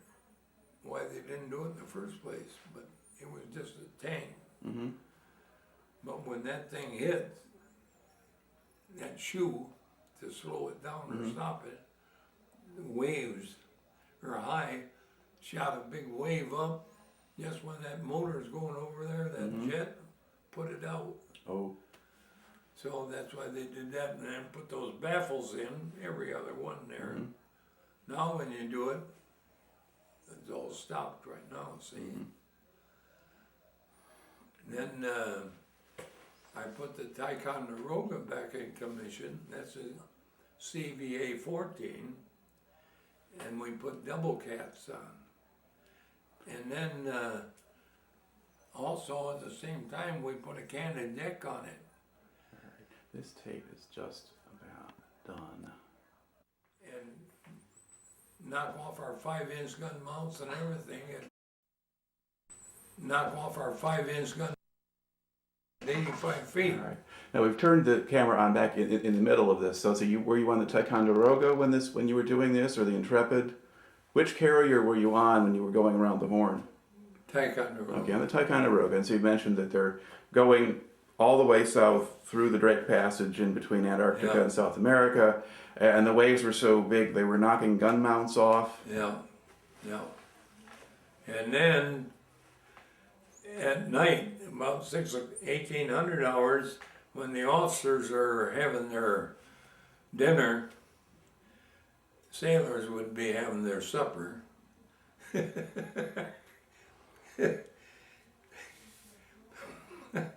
But anyway, this big one hit.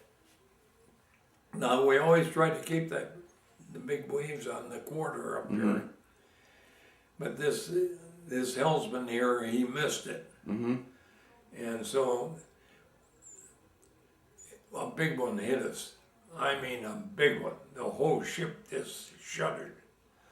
The officers come running out of their quarters and everything. Now an I-beam on the carrier, the steel, they're about that wide, about that high. Bennett.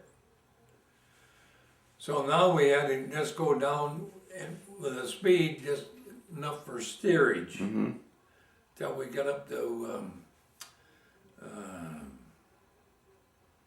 you going to Chile or to Argentina or American port? Yeah, up there, normally I say them right off. And on the California side or the Atlantic side? On ours, South America. Okay.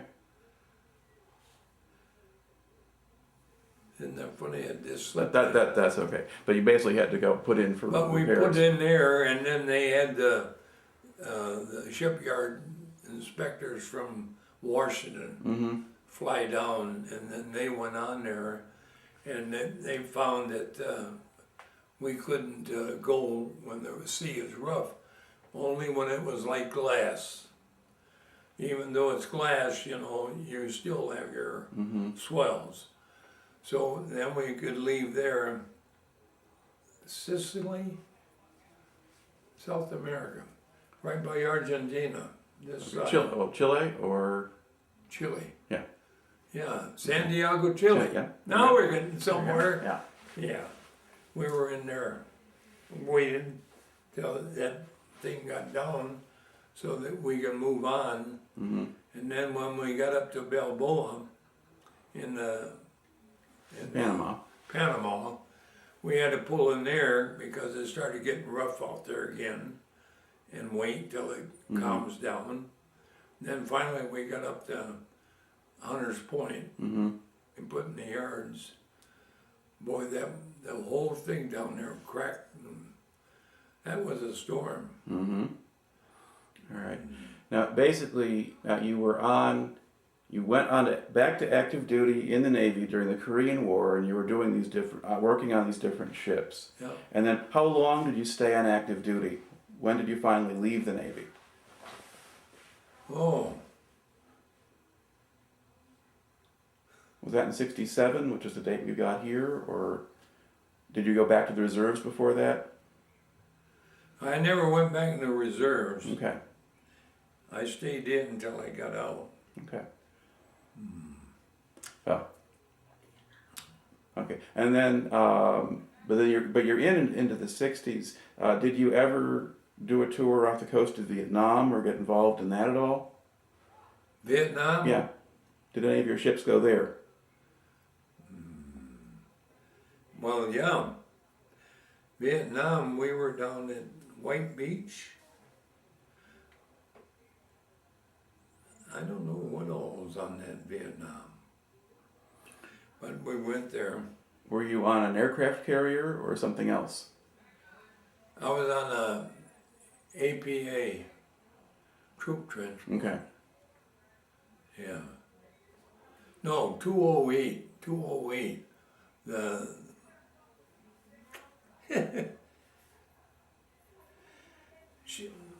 she was a troop carrier.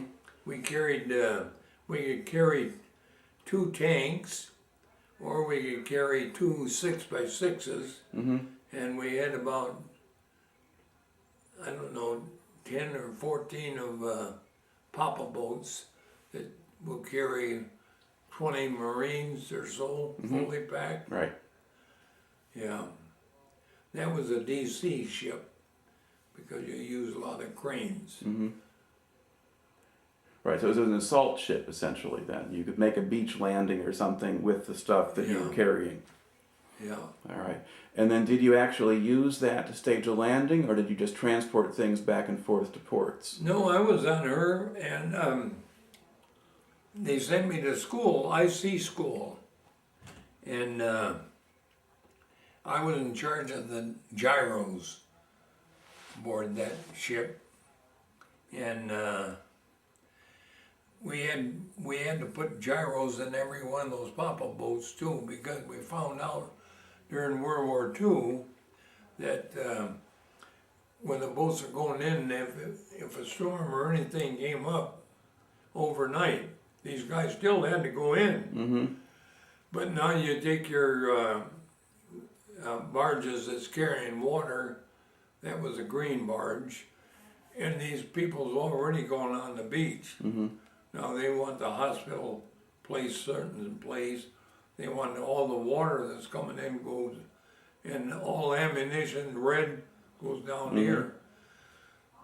When they come in, these boats don't know where they're going. So he might have ammunition putting it on the hospital side. Mm-hmm. So now they put the gyros on there. My job was, whenever you're gonna make a landing, you have to go up there about 4 or 5 hours ahead of time, light all those compasses of gyros. Right. And then you had to set it with the main gyro. So when they landed and they said the Green Beach is so-and-so, you're gonna go to Green Beach. That's your load. Yeah. All right. That was my last ship. All right. Now, when you went over there, did you go ashore in Vietnam while you were there, or did you just stay on the boats? I don't think there was anything on Vietnam to look at. Right. So you were just off of the beach. You didn't go into a harbor and that kind of thing. Okay. Are there any other kind of individual things that happened to you in the Navy, or things you kind of want to put on the record here before we close out the interview? Because we've kept you a pretty long time so far.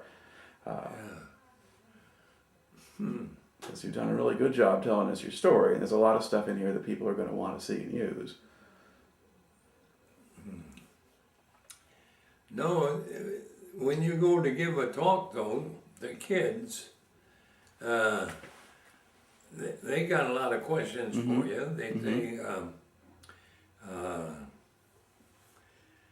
When you tell them that your life jacket, you give them the history of a life jacket, and how I can be talking to you eye to eye, then they'll say, well, what'd you talk about? I said, gosh, I have no idea. Probably was nothing. But anyway, I'm looking at you eyeball to eyeball. Now we got plenty of time. We're just floating up and down here. So I'm looking at you, and then finally, I have to look at you down. Your eyes are going down and down. You know that that life jacket's getting saturated. And pretty soon all I see is the top of your head, and you're gone. So a little girl asked me that one. She said, I said, yes, sis, what can I help you with? She says, why didn't that boy fight you and take your life jacket? Well, I said, well, sis, I don't know, but I can tell you that truthfully, that in all those men that I had there, none of them ever did that. None of them. Whether the good Lord made them at peace, I said, I don't know.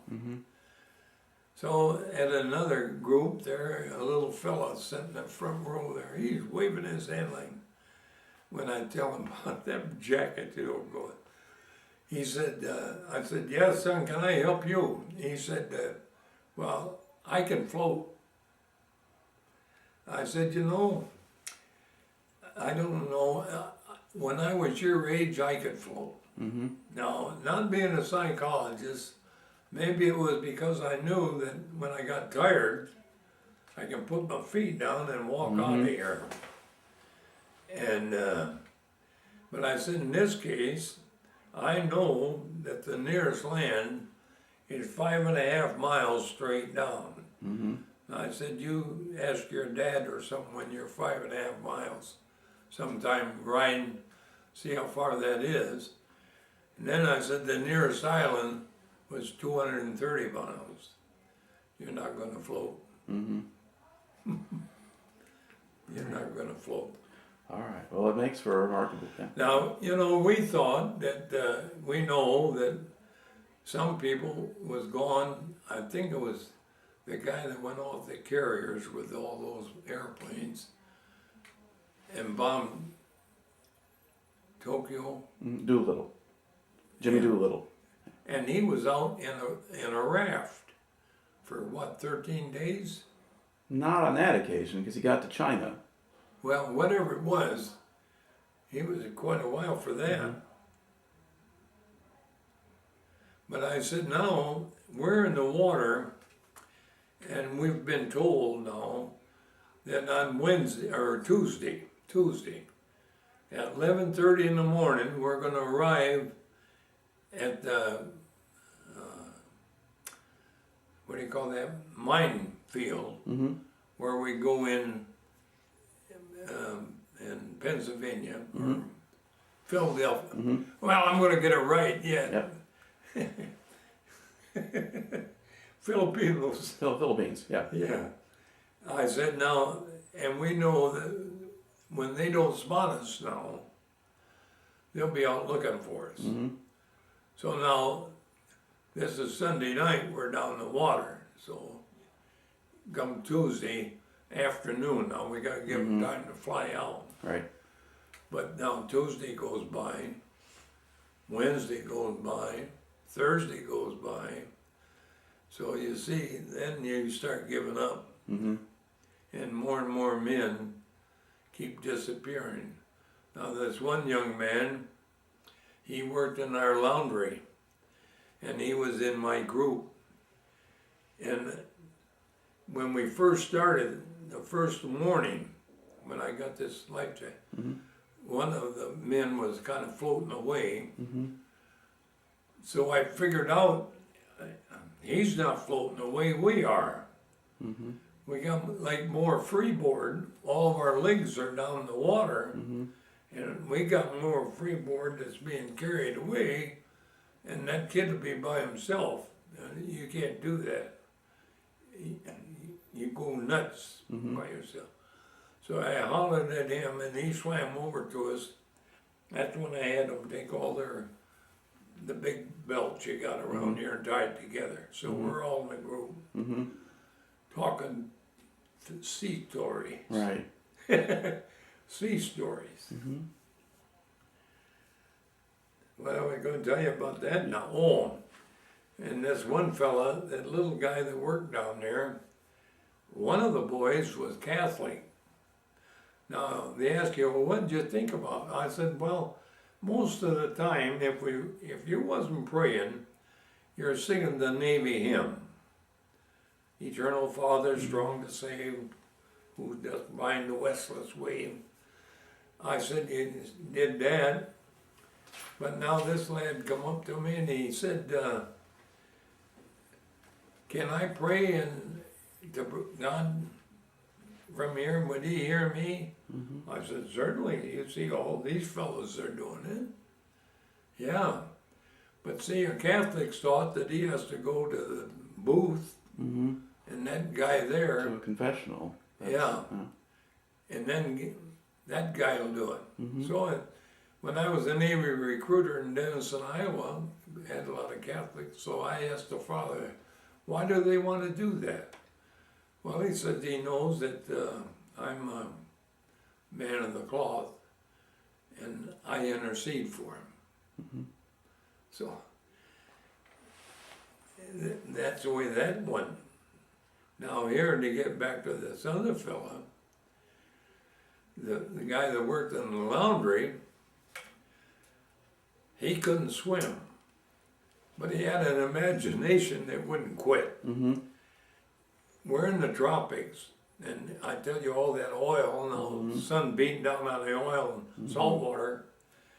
So now he knows that our ship now broke in half, and one half is right down below. He can see it right clear as day, right here, and the scuttlebutt is there. Our scuttlebutt is ice water all the time.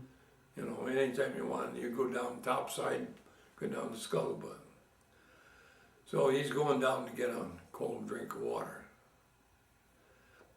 He could try to talk him out of it, but sooner or later, it gets ahead of him, and down he goes. Now, he can't swim. The jerk. So now when he finds out, after he gets down there now, he's in trouble. So now he turns around, comes back, and now he's fighting like mad, see? He's just a splashing. So all of us grab him, but try to get a guy into a life jacket when you're almost all of you drowning anyway. But we got him in there, and then either that night or another night, he went down again, and now this time, when he come up there, he's hollering, Mulvey, save me. I can hear him say it 3 times. But you can't make out where. There he is, yeah. You couldn't place it front, back, or where. But in the morning, his jacket was empty. And that's the way that these things went, you know. I had a lot of guys give me their dog chain. Because they thought maybe I'm going to make it, and they're not.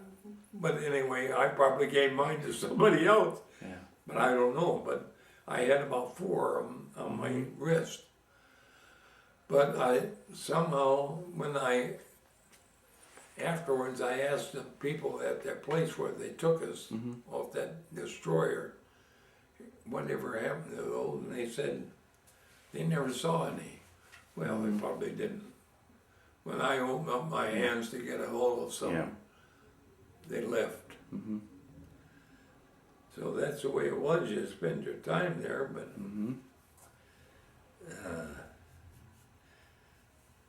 but you know, another thing that bothers me, not then, but now, I listen to church, and especially Les Felsdick, that teaches the Bible. You don't have to put that up there. But anyway, I believe in grace now. And at that time, I was under the law, which has that you're baptized. So my preacher in Long Beach, I wasn't married then, and when the war started, he told me, he said, Bob, you ought to get baptized before you go. Now there's where they use Bob. But I hadn't been in the Navy long enough, you know, or aboard a ship. But anyway, he said, you should be baptized. So I was baptized on a Sunday morning. And those baptisms are right here, and here's all the audience. Now knowing what I know about the Bible, if that's all I had was that, I'm not going to heaven. See, by grace, that is gone. So I wonder why these churches now, they have the same Bible exactly. How do they get it changed? Well, sir, that is the kind of thing that professional historians can tell you a lot about, but it's a very long process and a somewhat different one. It seems to me, I think at this point that we've kind of about run out of time here, but I want to thank you for taking the time to talk to me. It's a great story, and I'm glad that we got a chance to record it. Yeah. You are absolutely awesome.